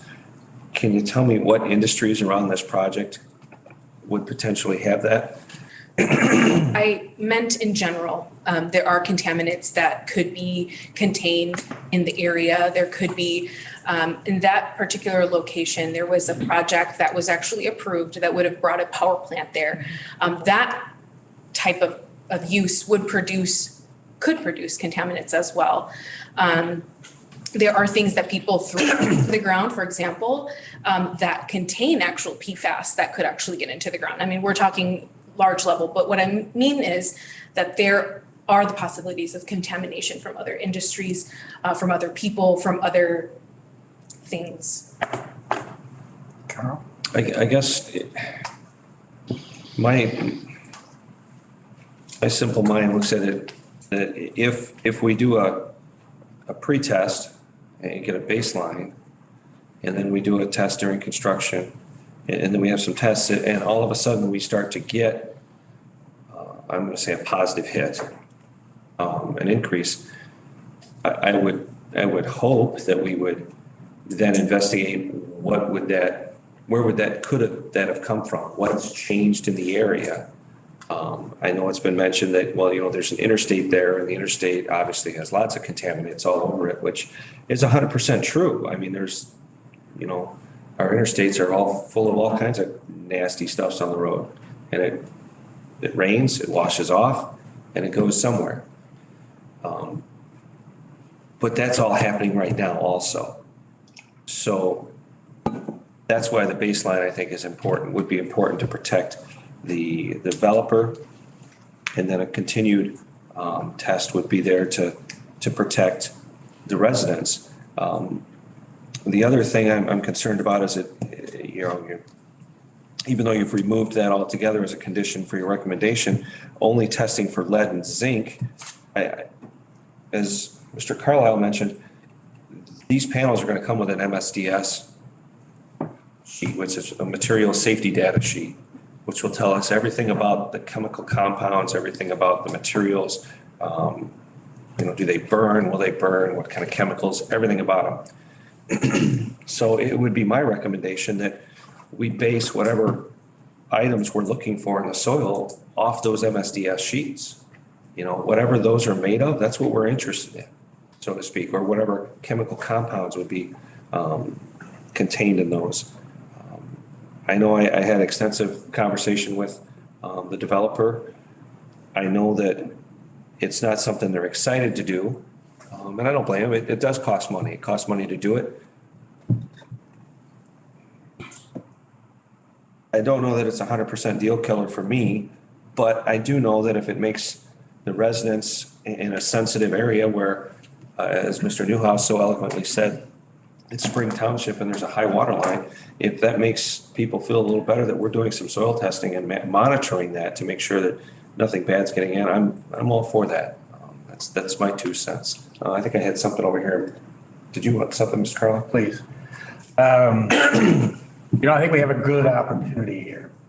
And the opportunity is, I think, also with Duke, and also is for our county, to subject our land and look at it in a different way. This is the opportunity is a study being done would give us data, would give us empirical information for Duke and for the county. Soil testing is one of those ways to do it. As Carl made mention of the road work and the road activities and the sludge that comes off the road that goes into the farm fields, that's going to have to be separated out of this equation. And basic testing will have to be within land proper. So testing, I think, is a great idea because we'll have empirical information and data to go forward with. It would be also something that Duke could say, we did this study. We have information. We have the information that we can give to everyone. And it's a selling point for them. It's an advantage for us. It's an advantage for the builder. I don't see a big problem of continuing the soil testing. Thank you. Mr. Van Laar. I think Mr. Wiltshire was. Okay. Yeah, I was reading this, Boone County item. Yep. Can I get you to talk closer to your microphone? Yes, sir. I was reading this Boone County item cover page here, draft conditions from applicant as of April 22, 2021. There was some that jumped out. The first set of samples, one sample should be collected on every parcel in which the solar panels will be installed. I guess I'm hoping this is grid sampling. So they're going to be checking, I mean, it's not one soil probe, a single sample, but it would be a grid sample over the entire parcel. Can we? At this point, it's not even a condition on there. Yep. So I guess I'd like to see that then. Okay. Mr. Wiltsey. Well, thank you, Mr. Chairman. There are 33 attachments to this, and I wanted to ask a question about one, and this one popped up, and I wanted to ask a question about this one too. So let's stay with this one. It says, then 12 months later for 3 years, if there are no substantial increases in contaminants, the test would continue every 24 months. That's 2 years. Why would it go from 3 years to 2 years? I'm not saying that's bad or wrong. I'm just trying to watch the language there and see what it says. I can answer that for you, Mr. All right. Because in my goofy brain, that's what I came up with on the fly. So, I think we should clarify that. And I can give you some reasoning why. So the first test, obviously the baseline test, is to protect anybody, and especially the developer in that situation. Right. Second test, it's, was 12 months. After 6 months after construction. Okay. After construction is completed, we take another test to see if there's been any change, still as kind of a baseline for the developer.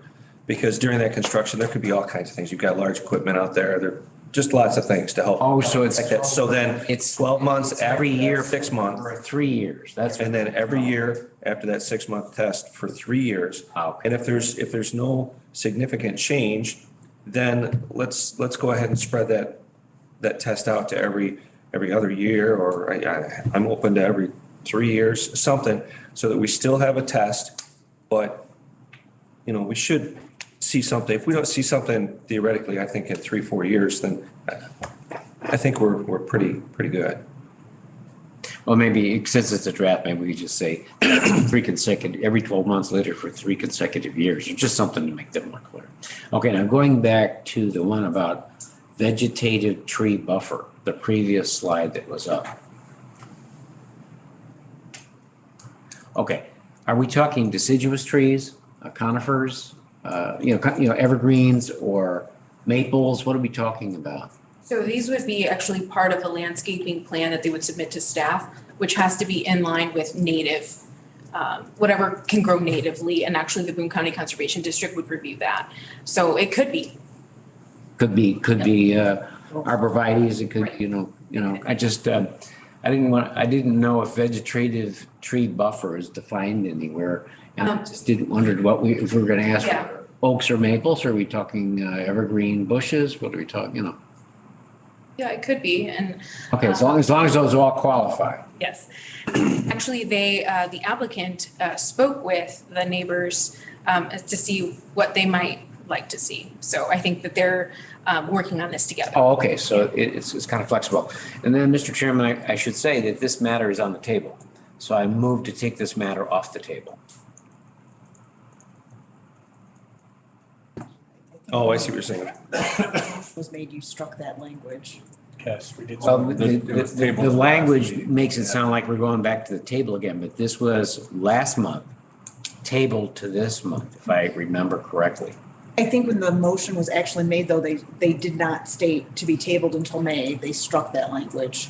We really need to know that before we can vote on this. I think what he's saying is last month it was said to be tabled till May, so then it would automatically come off, wouldn't it? Then here. Because it's not properly up for a vote if it's on the table. Mr. Curry made the motion and left out the May. He's. Today he did. Yeah, today. Today he did. Are you talking about last board meeting? If the last board meeting was to table. It was tabled to the May meeting. Okay, then you. Based on the, I guess based on the motion that was made, it was assumed it was taken off the table if it was going to be voted on today. Yeah, but if it's tabled, it still has to be removed from the table. It's just a procedural thing. It's Robert's rules. Do that. I just make a motion to remove it from the table. Okay, so then there's no question later on that we did it properly. a motion by Mr. Wiltsey to remove the item from the table. Is there a second? Second. Seconded by Mr. Robertson. Any discussion? All in favor, say aye. Aye. Aye. Opposed? Thank you. That motion carries. Thank you, Mr. Wiltsey. All right, so any other discussion, or if people want to make motions or amendments, now would be the time to do that. Mr. Carlisle. I would like to make the amendment to maintain the soil testing as presented. Motion by Mr. Carlisle to maintain the soil testing as presented, seconded by Mr. Curry. I'm sorry, which one? So you want to clarify your Yes. soil testing?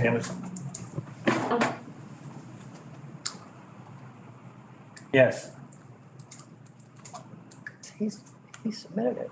That's the applicant, so you do it. So if I could, excuse me, just to read it into the record, soil testing shall be done for the, you want it for just lead and zinc?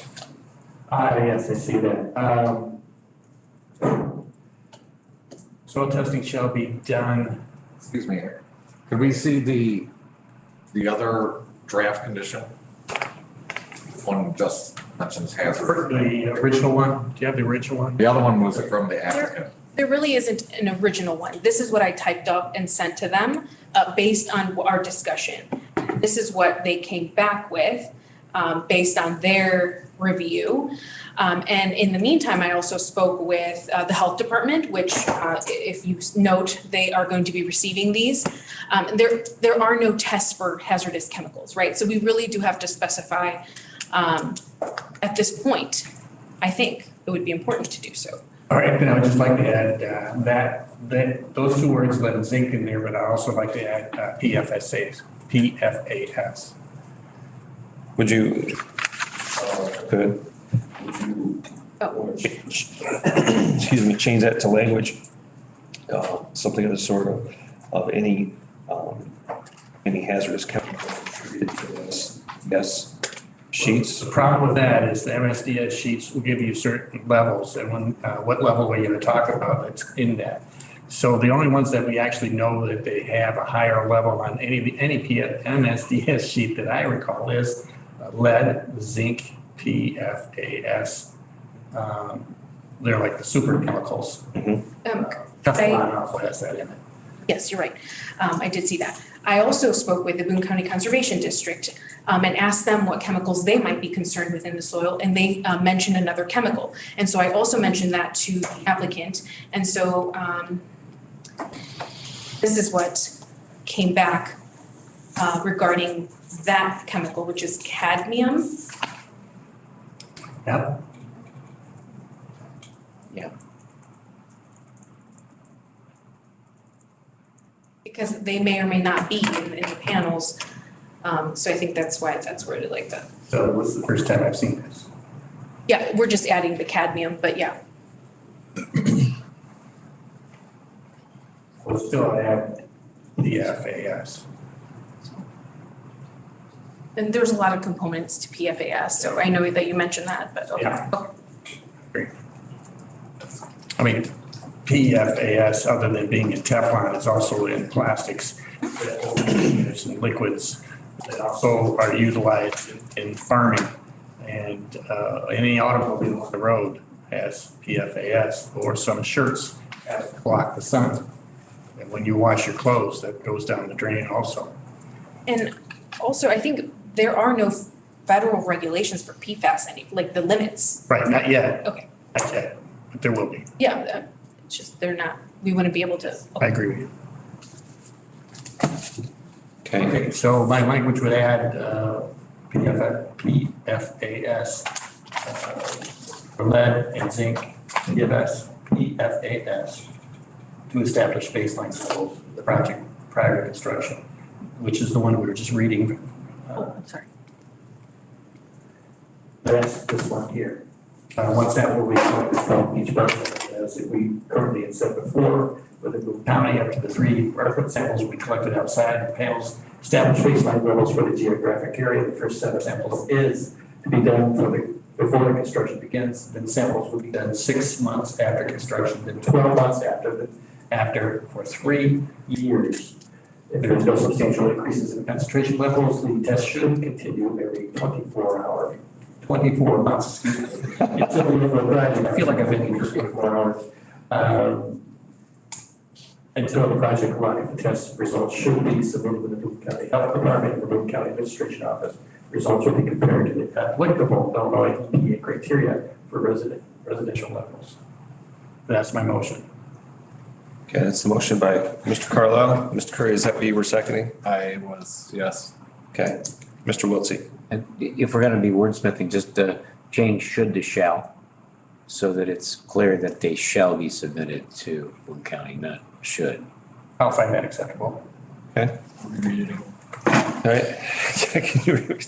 Then I have a question on a couple of slides back, Mr. Chairman, if I may. Sure. The applicants, 3 conditions. They are actually saying they'll do this property value guarantee? With the, Tyler, are you still on the line? Yes, I am. Okay, did you want to speak to the property value guarantee?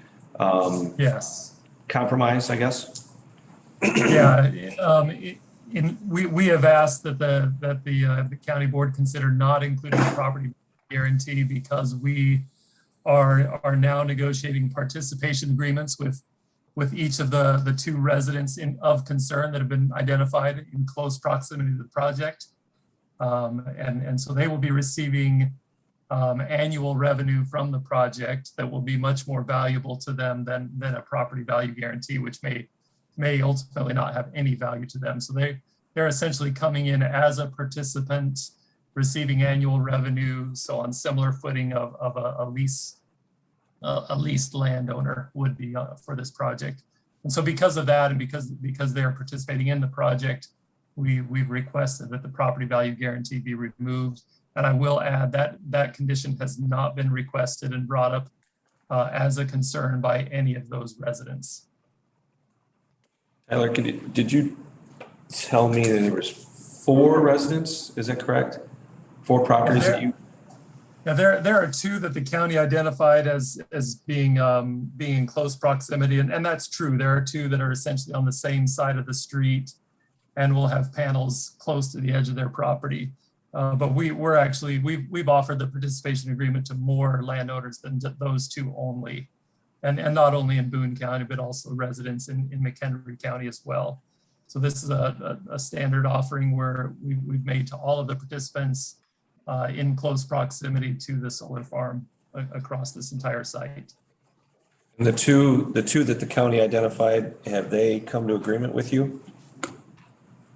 We don't have a signed agreement yet, but both are moving toward that. I would say they are very close. Would you be opposed if we put that in this, that you need to either do a value guarantee or some sort of agreement with them? And I'm just throwing this against the wall, to be honest. I wouldn't have any concern with that if that's what the board would prefer to do. Okay, so the agreement that we on there like that then?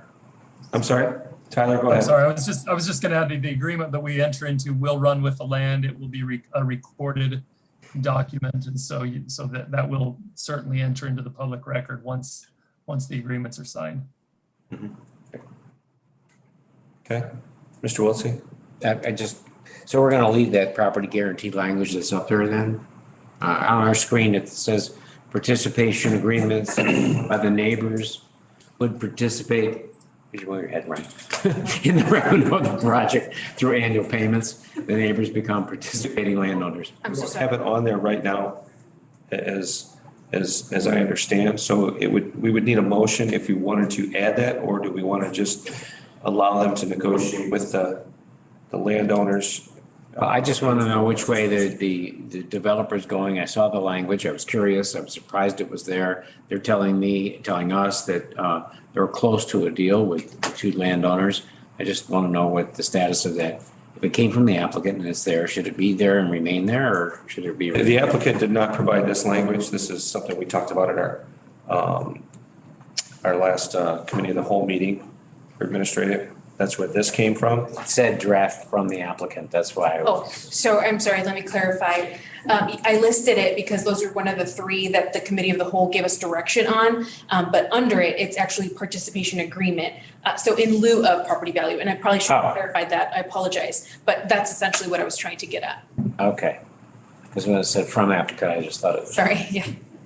That's what you're asking from the applicant rather than. Right, and that's the agreement that they're coming to and in lieu of this property value guarantee language. All right. That's good. Any further discussion? Mr. Van Laar. I know McHenry County has 150% decommissioning up front in form of bonds. I would like to see something like that here in Boone County for the decommissioning. So for decommissioning projects, solar projects, 100% has never been required, and they're actually following the AIMA standards on decommissioning, which is that scale that we see. I understand. I would still like to see, I guess, should I make that a motion then? Let's hold that just a moment. The state's attorney's kicking me in the shin, telling me I'm doing things wrong, which isn't new. No, I'm just kidding. So she makes a good point that we should probably vote on each amendment that we put to move it to, on each topic to move it to the item as a whole, so to speak, if that makes any sense. I know what I'm trying to say, but Let's call the question then. it's not working right. So the first amendment we had on the floor was from Mr. Carlisle to add the condition of testing, soil testing. So let's deal with that. Any further discussion on soil testing? Mr. Catlin? Yes, I have one comment to make, and I'd like the board to consider and just put things into perspective. It notes that the test results are to be submitted to the Boone County Health Department and the Boone County Administration Office. I'm not sure what the board would like us to do with those test results once received. We do not have the expertise in the administration office, I will note, to evaluate those results. So I want the board to consider and to put into perspective that we will have to hire an engineering firm or some firm to review those results to ensure that they are within the acceptable limits. Thank you. Any comments, discussion, Mr. Van Laar? Can we put grid sampling in there so we have a defined term for how we want the property sampled? You may amend, Mr. Carlisle. I got a question. What explain it? I don't understand what you're talking about. Yeah, so grid sampling on a piece of property would be, you would take it'd be a sample that'd be pulled from X number of acres scattered over the entire property rather than just one soil probe in, say, the middle of the property. Need some, it would be a grid over the parcel. This says, one sample to be collected on every parcel. I would like to see multiple samples collected on a single parcel. So you're trying to find a grid process for sampling. Yeah, that's typical in the farming community, where we would pull, every 3 acres or every 4 acres. So it's, it would be, it would give us a baseline over the entire property rather than just one spot. I think this actually is calling for up to 4 samples, is what this is calling for. One, basically in the middle, it looks like is, and up to 3 reference samples collected outside the panel area to establish baselines. I'm reading that wrong. Is that? There are 8 land parcels as well within the area. So there would be a minimum of 8 samples taken over that 170 acre area, plus the additional samples outside of the area. So we're looking at probably a minimum of 11 samples total. Still 15. That's about 20 acres per. That seems pretty large to me, but okay. Okay. Any further discussion? Ms. Kieske? I want to go back to Kevin because I think it's a good point. Because it says we're going to send it to the county administration also in addition to the health department. What is the rationale behind that? I'm assuming, I don't know if you are, Kevin, but I'm assuming that the health department will take the lead on assessing if it's within whatever. Yep, so I'll just comment on that. I reached out to the health department and they gave a comment to me stating that they also do not have the expertise and that they recommend that the county board hire a soil scientist to review them. I'm assuming the testing agency, I mean, obviously, depends on where the tests are sent, but the testing agency would provide a report that would give us anything that was in or outside of our EPA limits or things like that, I'm assuming. Well, here is just the results. I don't know if, because I do think, Tyler, please correct me, that you do submit something to the EPA and they produce something like a report. Is that correct? Well, there's no soil sampling required for the EPA. I mean, the panels themselves will have a test associated with them. Yeah. Okay, so that's what I'm sorry, that's what I was thinking about. So they do have the EPA test their panels and they produce a report. That's the only thing that I can think of in terms of like an actual report. Okay, Mr. Wiltsey. Yeah, it just seems to me it makes a lot of sense to send it to the health department and the administration because health department might go like, well, that's nice, what are we gonna do with this? And the administration is gonna go like, what's this for? I mean, we're talking maybe 10, 20 years out or something, you know? So I think it's a safety check between the two aspects of our organization. And I think that would be good. And hopefully they'll be able to say, you know, EPA approved cadmium levels are less than this and zinc is less than that and lead is this and that. And we wouldn't necessarily have to hire anybody to look at the numbers and go under it, but that's something down the line. But I do like having it go to the health department and the administration office. Ms. Kieske? Well, maybe what it means is it would go to the planning department and it would become part of the whole, comprehensive packet on the project. Would that make sense? Kevin, what do you think? So yes, to answer, yes. So in brief, yes. However, I suppose that staff are concerned that later on down the line I guess I can give a slight analogy. On the landfill, we actually have and hired TRC, an engineering firm, to decipher the contaminant, the VOCs, the volatile organic contaminants that are in the soil, because I can't read those reports. I'm not qualified to read those reports. So these soil samples, when we receive these results, our staff in the administration office, for sure, we're not qualified to understand if those are within the acceptable limits. And I know that the health department has the same thing. We can file them, but then we would put ourselves in a compromising position to just have these sitting in a drawer somewhere. Something later on down the line may happen, and then it comes back onto the county that, well, how come you didn't do anything? You've had these results for 5, 6, 7 years, and we're not qualified to read those tests. I mean, we just don't have the expertise on staff. So that's why I said we'd have to probably hire a firm, an engineering firm, to be able to decipher these results for us and tell us if they're within acceptable. Mr. Carlisle? Oh, okay, let me make this really, really simple. The health department takes care of a lot of land here in our county. And they understand that a lot of product is spread on our farms. Some of it is from sewage treatment plants. And those are tested all the time.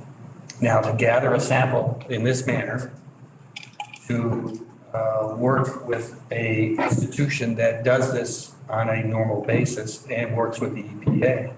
There's 2 places that we can do this at a very minimal cost.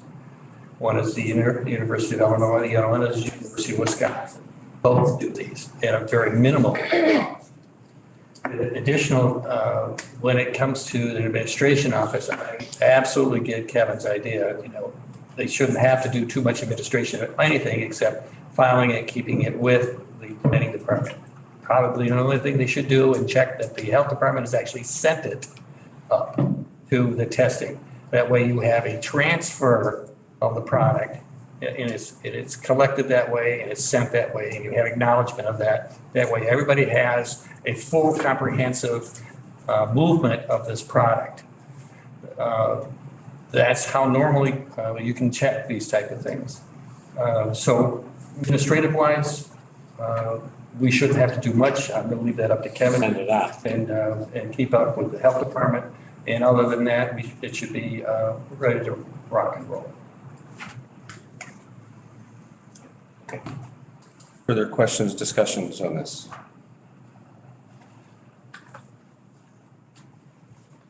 Chairman, may I make another comment? No, sir, I'm sorry. Well, I've done this before. I'm sorry, public comment is over. But I appreciate your, Well, it wasn't public comment. It was the lab was gonna ask. I understand. me what I want to test for. Tyler, did you have something you wanted to say? Yes, on the recommendation of adding PFAS sampling to the requirement, which I believe was part of the motion. Right. I would request that be worded in the same way that the cadmium language is on this proposed language in front of you, that if PFAS is found within the panels, then we would sample for PFAS. We don't believe it will be, but we would certainly be willing to commit to doing that if it's just to mention, PFAS is not just a chemical; it's a group of more than 1,000 chemicals, and so it's a much more complicated testing process that we'd rather not undergo if, in fact, there is no PFAS found in the panels. Well, that's acceptable for you. Mr. Curry, is that acceptable for you for your second? Okay. So let's make sure that's added to it. Mr. Van Laar. Can we have the developer pay for these soil samples? And why is it upon the county to pay for these analysis? We can certainly ask. I think that's kind of understood. Tyler, is that how you understand it? That the developer is going to pay for the soil sampling? Testing? We will certainly pay for the sampling. We will send it off to a certified lab and they would provide a results table that we would then provide to the county and those two organizations. So yes, that would be, the cost of that sampling would be on us. Any further discussion? All right, all those in favor of the soil testing as outlined in the various go-arounds here, and Izzy has it all under 100% control, signify by saying aye. Aye. Opposed? That motion. Chairman, on that, the paying for the company paying for the soil, if that could be clearly in the minutes. I think If history. He's got it, yep. Thank you. Decommissioning. Mr. Van Laar, you were. Yeah, so yeah, like as I was saying, McHenry County, they are asking for 150% upfront. They were hoping for they're asking for bonds, is my understanding. I guess they're asking for the 150%. They're trying to take in some type of inflation. This project is going to be in the ground for 35 years. So I guess I would make a motion that we would ask for, in the form of bonds, 150% of the decommissioning upfront. I have a question. Motion by Mr. Van Laar. Is there a second? Second. Second by Mr. Curry. Discussion, Mr. Carl. What criteria are you bringing that information up? I need to know, just because McHenry County did it, do you have any backup on that? Do you have any information how they did that and why the criteria? I do have their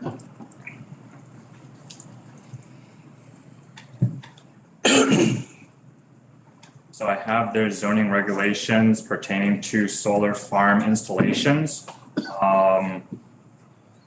Would you like me to read? I'd love to have it ahead of time. I understand. Better now than never. Yeah, yeah. Sorry, could we pull up the original conditions? Absolutely. What the decommissioning reads actually? I'm sorry, Kevin, it's in a, they're dated 4/12, it's towards the bottom, I believe. Oh, that one, yeah, 11 o'clock. that's to say conditions. No, Oh. sorry, Okay, no. maybe it is towards the bottom. Yeah.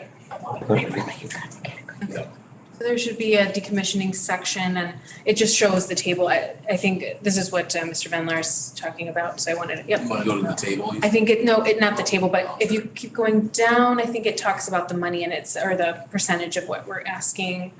Right there, financial assurance for decommissioning. Yeah, right at the bottom. 5.2, Further down. Oh, 5.2. sorry. that's all right. Okay, and then 5.4 is, I think, where it's, section right there is, so we require 50% upfront and then it goes up as up to 100%, but it's up there now. Thank you, Ken.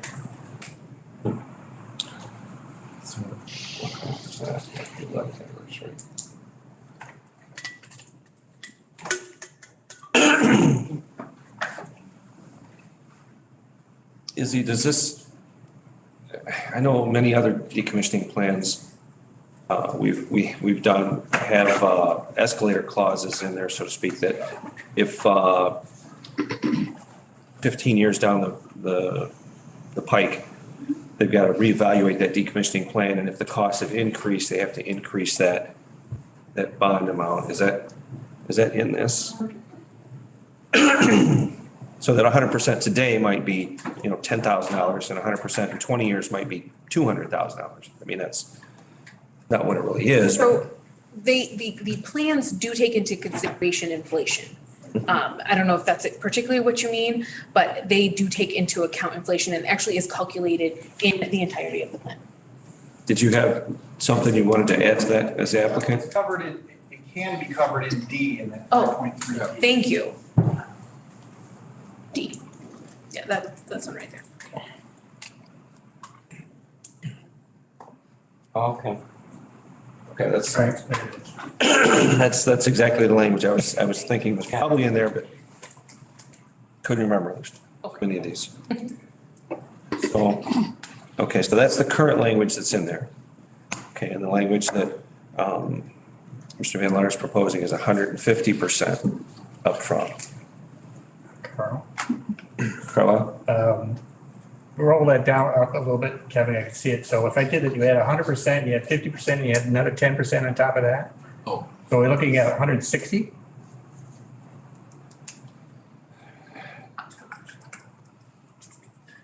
Which would definitely be more than what 150 would be. And I think we'd be okay by proceeding with what we currently I don't have. think they add on top of each other. No, they don't add on. So at the, what is it, 5th anniversary, they have to have that bond to 50%, the cost of decommissioning. And then at the 11th anniversary, it has to be 100%. We're only talking 100% even. Yeah, 100% even. But we still have that other, Yeah, that we can, at any time after the 10th anniversary, we can ask for that reevaluation of it and increase that as needed. And this is current policy? Yes, sir. That's what we've got in other projects that we've done, is that exact same language. So if I may ask it, so changing this may put us in a precarious position with the other ones or future ones? That's a question for the lady between us.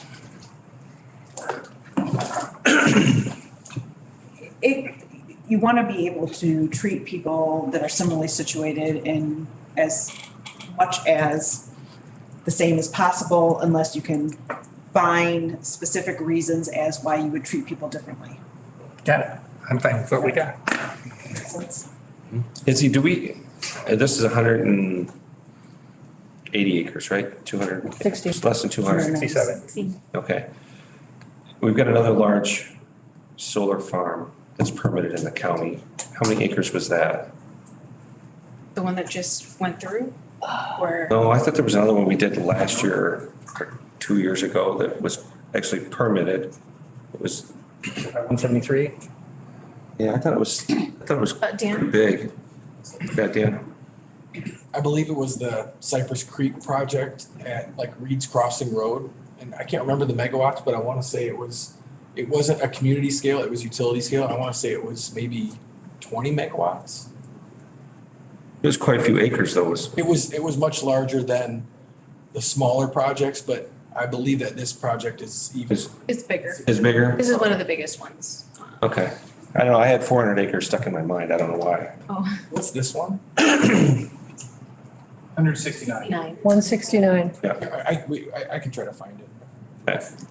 It's not that important. I was just curious. Okay. Any further discussion on the decommissioning as proposed by Mr. Van Laar? What are we voting on? So we're voting to change the decommissioning language to 150% bond up front at the start of the project. Thank you. Okay, as an added condition. Mr. Ray Larson. If I could ask Jonathan again here, are you saying that the project in McHenry County has the 150%? Correct. Yes. Correct. Yes, sir. Any further discussion? All in favor, say aye. Aye. Opposed? No. I believe motion fails. Do you want to do a roll call to be sure? Let's do a roll call just to be sure. Ryan Curry, Yes. Freddie De La Trinidad, No. Chair Gieske, No. Carl Johnson, No. Ray Larson, No. Rodney Riley, No. Bill Robertson, No. Steve Schabacher, No. Jonathan Van Laar, Yes. David Wiltsey, Yes. Sherry Bartel, No. Jeff Carlisle, No. Motion fails. Thank you very much. Anything further, any further discussion on this project or motions, amendments, whatnot? Izzy, any last words? Thank you. Applicant, any last thing that you'd like to say before we vote? No, thank you. All right, thank you very much. Sure. Mr. Van Laar? I will be voting no on this project. Mainly for the reason that I think that it is poor use of our ag land. Back in 1975, Byron Nuclear was being built. It takes up 1,782 acres. It produces 2,500 megawatts of electricity. That's what it's able to produce. This project that we're talking about, if you combine the two counties together, is 30% larger, has a 30% larger footprint. It's going to cover 2,500 acres of prime ag land that produces food for us. It produces 300 megawatts of electricity, so an eighth, a little less than an eighth of the amount of electricity that Byron does on 30% more land. For that reason, I will be voting no. Thank you, sir. Anything else? Roll call, please. Freddie De La Trinidad, Yes. Chair Gieske, Yes. Carl Johnson, Yes.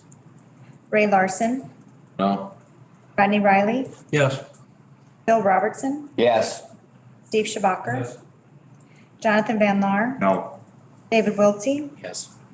Sherry Bartel, Yes. Jeff Carlisle, Yes. Ryan Curry. Yes. Motion carries. Anything else on that one? Thank you. Okay. 10.2.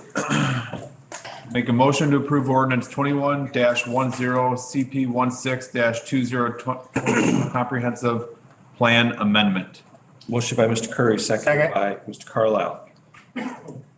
Staff report. Yep, I'm done with that. There, I do have a cover page. This was the comprehensive figure 10.15 amendment that we reviewed.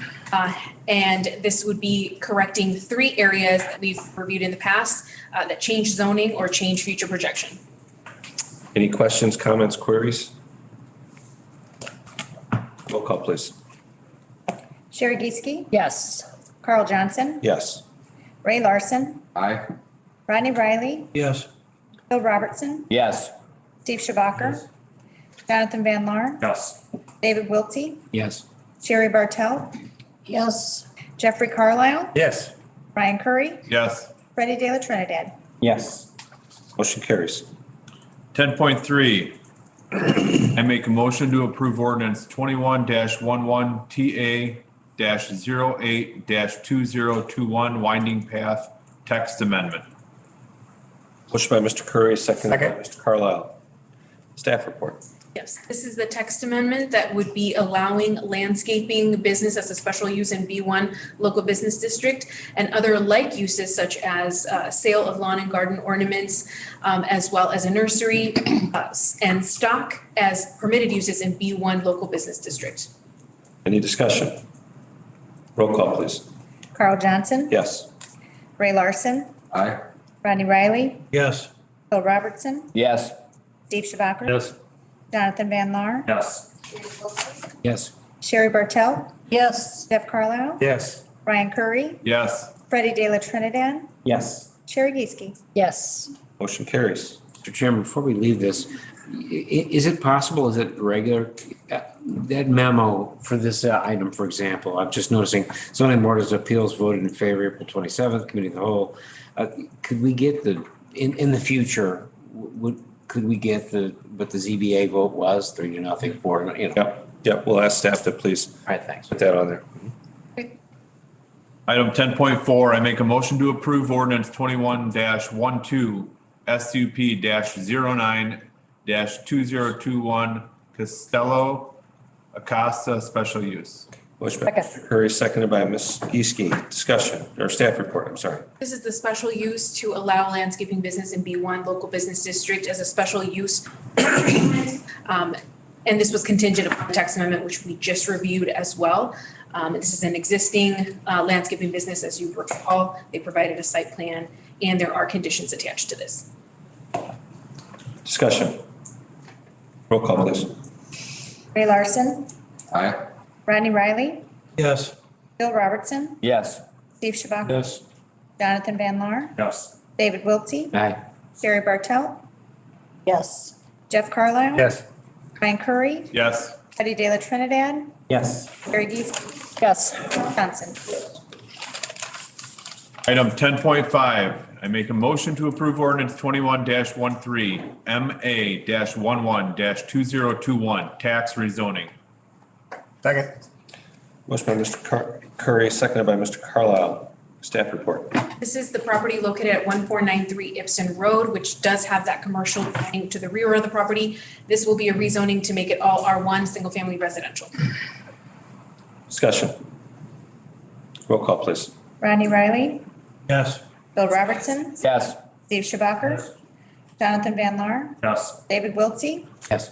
Sherry Bartel, Yes. Jeff Carlisle, Yes. Ryan Curry, Yes. Freddie De La Trinidad, Yes. Sherry Geeske, Yes. Carl Johnson, Yes. Ray Larson. Aye. Motion carries. Mr. Curry. Thank you, dear. Item 10.6, I make a motion to approve resolution 21-12 extension to pay liquor license renewal for businesses closed due to COVID-19. Second. By Mr. Curry, seconded by Mr. Carlisle. Discussion. All in favor, say aye. Aye. Opposed? Motion carries. Mr. Curry. 10.7, I make a motion to approve intergovernmental agreement between Boone County and townships for access to computer-assisted mass appraisal software. Second. Mr. Curry, seconded by Mr. Carlisle. Discussion. Roll call, please. Bill Robertson, Yes. Steve Shabaka. Yes. Jonathan Van Laar, Abstain. Dave Wiltie, Aye. Sherry Bartel, Yes. Jeff Carlisle, Yes. Ryan Curry, Yes. Freddie De La Trinidad, Yes. Sherry Geeske, Yes. Carl Johnson, Yes. Ray Larson, Aye. Rodney Riley. Yes. Motion carries. Curry, anything else you want to say? I have nothing else, Chairman. Thank you. All right. Before we move to finance, I'll ask the board, do you want to take a quick 5-minute break or do you want to just plug on? Plug on. Plug on. All right, Ms. Geeske, the floor is yours.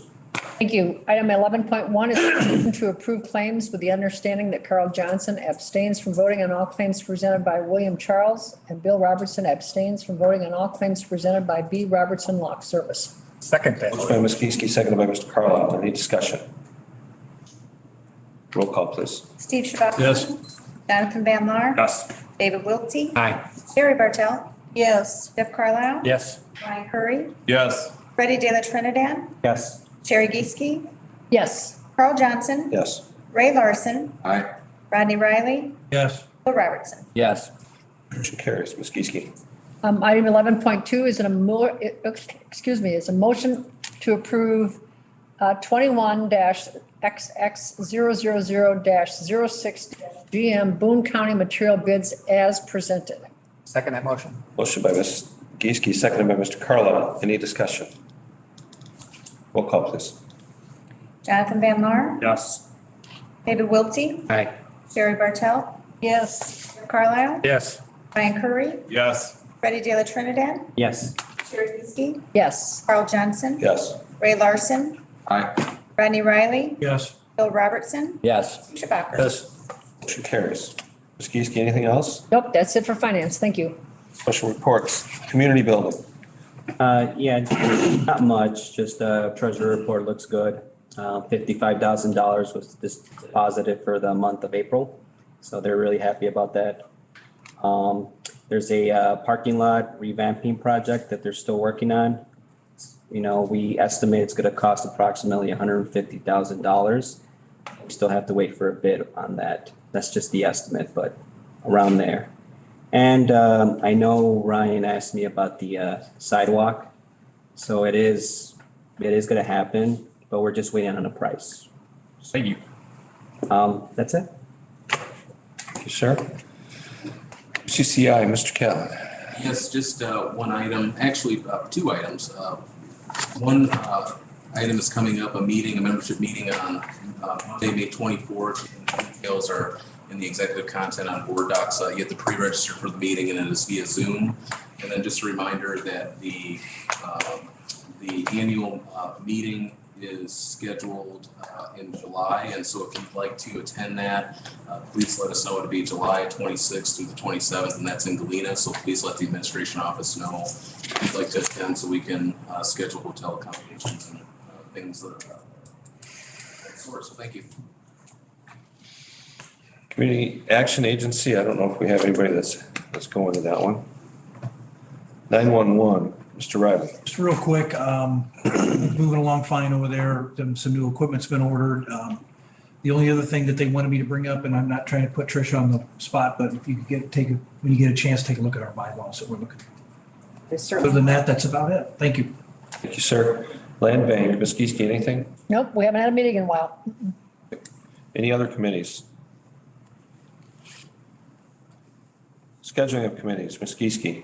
The Committee of the Whole Finance is scheduled for Thursday, June 9th, right here at 6 PM.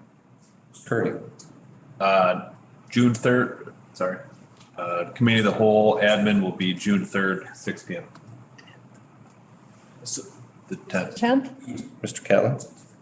Yes, I believe Vice Chairman Geeske meant the 10th of June, Thursday. It's okay. Do you know how many of those schedules that we got at the beginning, trying to figure out wouldn't you know, I always pull them out. Thank you very much. I apologize. It is June 10th right here. There we go.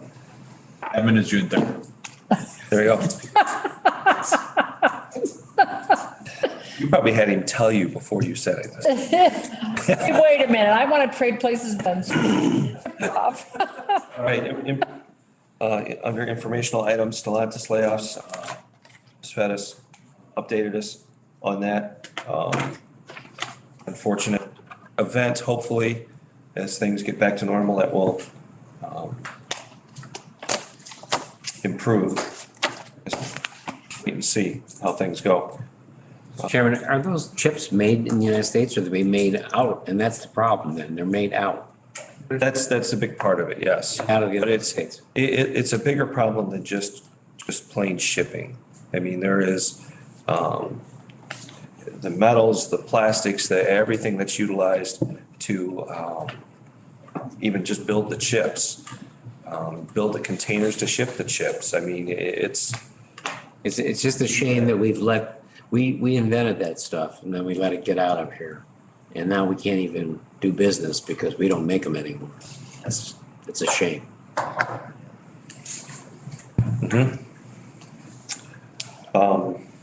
Reapportionment discussion. I'll ask the board what they want to do, and seeing that it's 9:05, we do have to have an executive session to talk about litigation and collective bargaining, so we can talk about reapportionment tonight, or we can plan to talk about it at our committee of the whole admin meeting in 2 weeks. I will throw that to the pleasure of the board, what you want to do. Yes, Jeff. Yeah, I think I'll just jump in here. There's a lot of data here. There's a lot of information that I haven't gotten through myself. There's numbers here. There's money on the table. There's decisions of what's a viable way of making this happen. And what I'd like to make sure is every board member grab one of these maps, grab your precincts maps and look at it, physically look at it and put in there how much each one of these have. And you can see where it can be manipulated a little bit without possibly adding a lot of money to this. So I encourage you to do that before we just dive into this pool. Let's get real educated on this, and I'll take calls or I'll do a Zoom with anybody within the realms of Open Meeting Act. But I'm more than willing to help. Okay. That sounds like a, Ms. Kieske. I guess I'm going to follow up on that. If you look at some of these reports, I think it would help me at least, because if I recall last meeting where we had, I think both Tricia and you were on the phone, what the rules are. I mean, I don't think the rules are as simple as people are trying to make it, because I think there's I don't know if it's the percentage you track on, but I would like our next conversation to have the expert, Julie, go over and explain what the charts say. If you look at the charts, and if I remember, you count certain votes, or ballots, but others you don't, you have to do a calculation. And I think that's how that percentage came. So I'd like something from the expert that says, we are following the statutes and here's what these numbers mean. Or maybe everybody else has already figured it out. I don't know. I haven't. I like that. Okay. All right, I'm not hearing any objections, so we'll, excuse me. We will put that off to the. And I can just say that Julie and I are both prepared to. Oh, good. And I mean, if we want to put it off, that's absolutely fine, but we do have information to provide to the board about the statutes and potential legislation that's pending, which actually the legislative session ends on May 31st. At least I believe it is. I don't think there's any talk of any extension, which will be before our next meeting. So that's why we're going to wait until the next meeting. Well, brilliant planning, Trish. And I don't see how we could do this if we don't get the census data. Well, there's two different topics here. Yeah.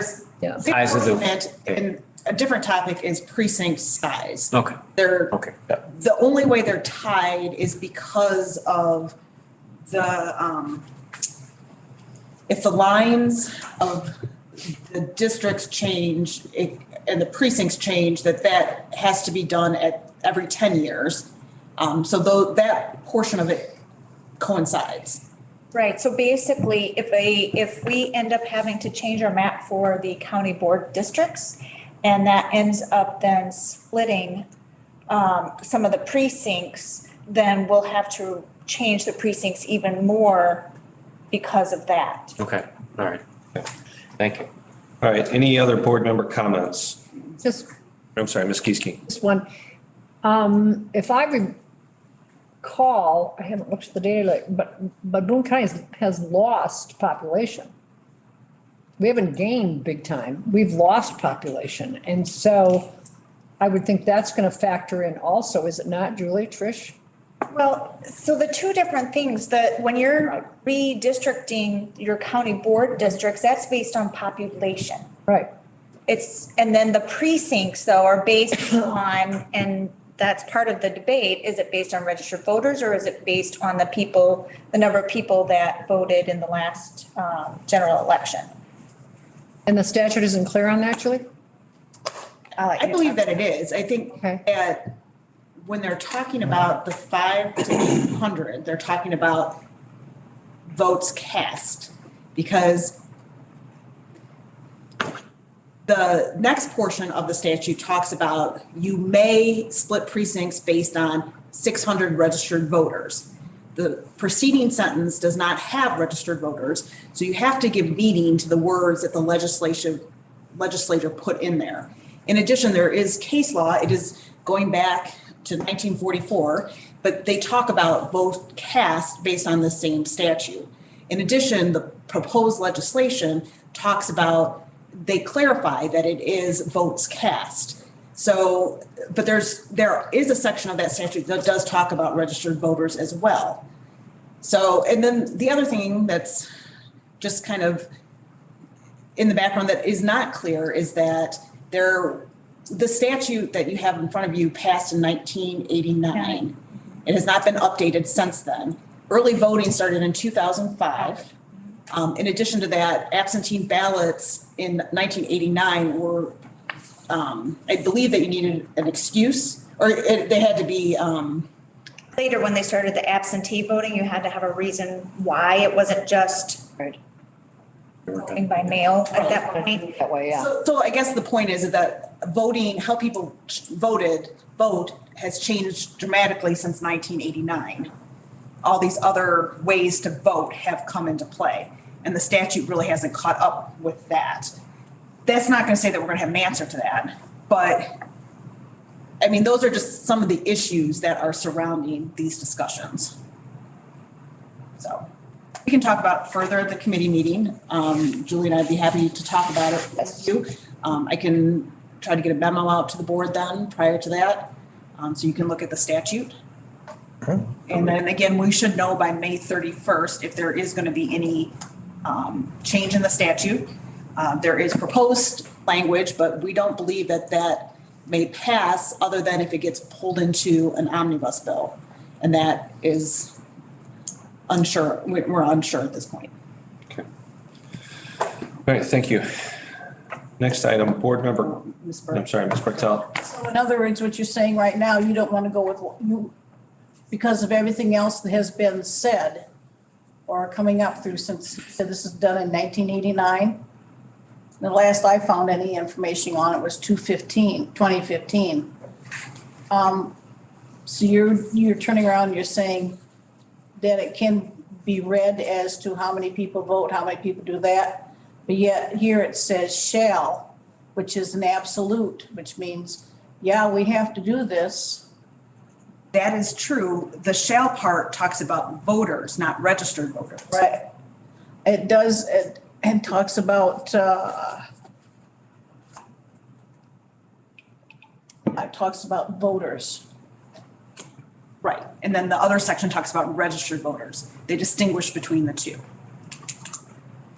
So that means. So there could be vote cast, vote, actual votes, and then registered voters. Not everyone who's a registered voter votes in every election. So there's two separate pools. Not everyone who's registered votes.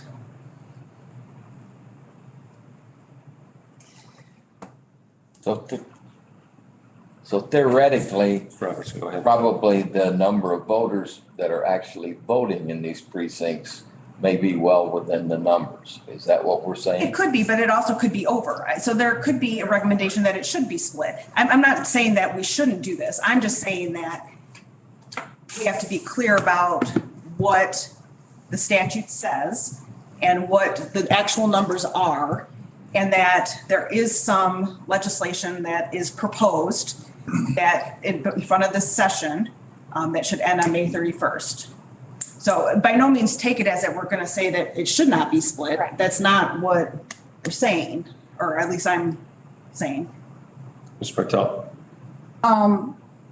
Looking at the number of people that have voted in this last election, which would be November 2020, I think there's 1, 2, 3, 4, 5, 6, 7, 8, 9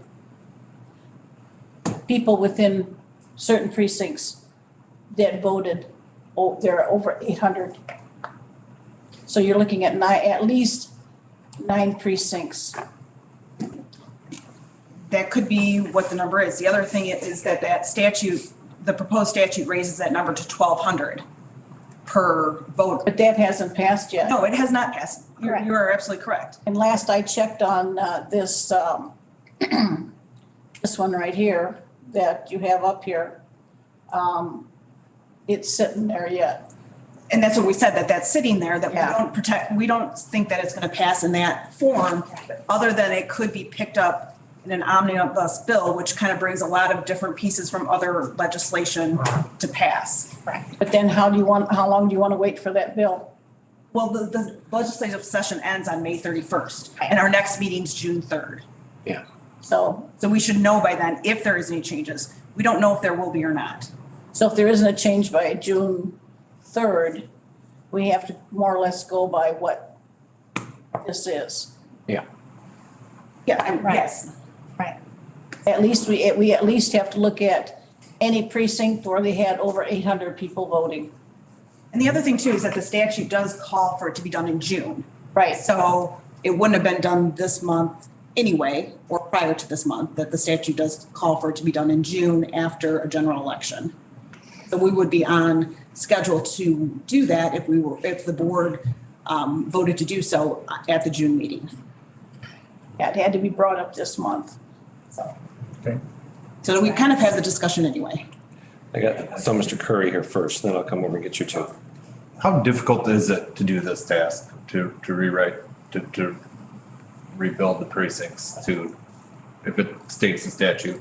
Well, actually, I would rely heavily on Tammy and GIS because she's going to be able to help us take a look at, are we just taking a precinct and dividing it? Or are we going to take other precincts and combine them with something else? It really is just going to end up kind of we really have to sit down and take a look at that because it could be very simple or it could be very complex. Thank you. Mr. Riley. I know I haven't been on this board all that long, but one thing I've noticed is that we don't normally have a lot of public comment on a lot of issues that we have to face. Tonight, I think we had 4 or 5 people, 5 or 6, whatever it was. I just think we need to do our due diligence in this all the way through and get it right. And that's exactly, I think, why Trish and I were saying that we need to take a look and make sure of what passes and what doesn't, because you don't want to make a decision and then find out something that it has just changed and then you're having to change it again. Absolutely. Great. Thank you. Mr. De La Trinidad. Yeah, my only question would be, what will be the repercussions if we don't actually fix it? Well, the statute states that if you do not do it in the June of year following the presidential election, sorry, let me get my glasses so I can actually see it for you. The language basically states that if for any reason the county board fails in any year to redivide or readjust the election districts or election precinct, then the districts or precincts as then existing shall continue until the next regular June meeting of the county board.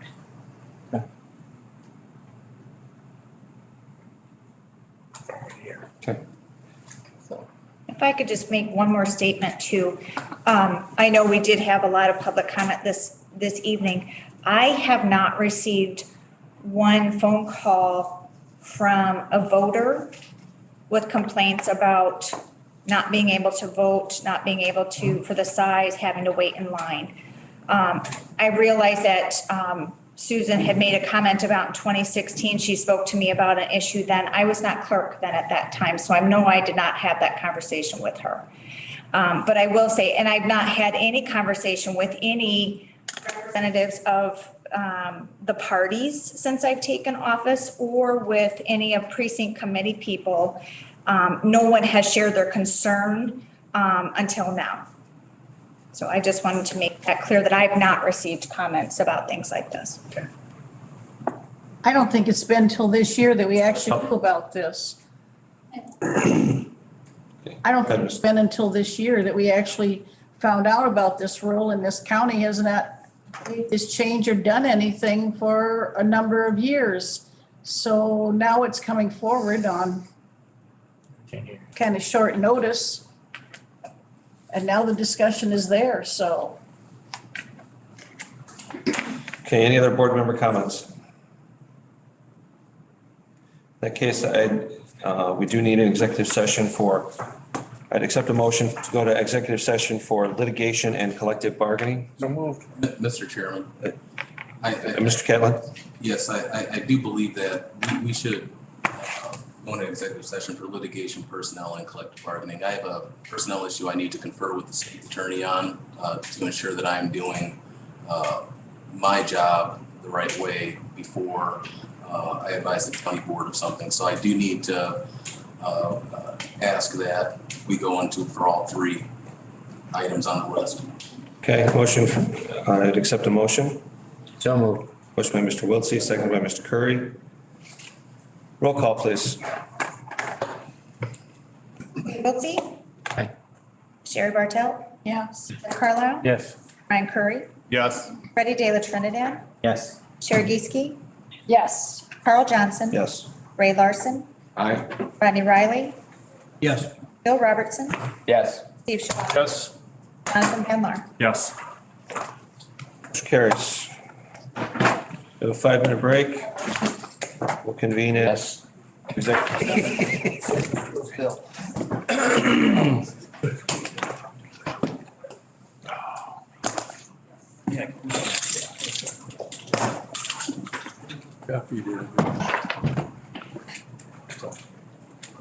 anybody order pizza? I wish we had them. Come on.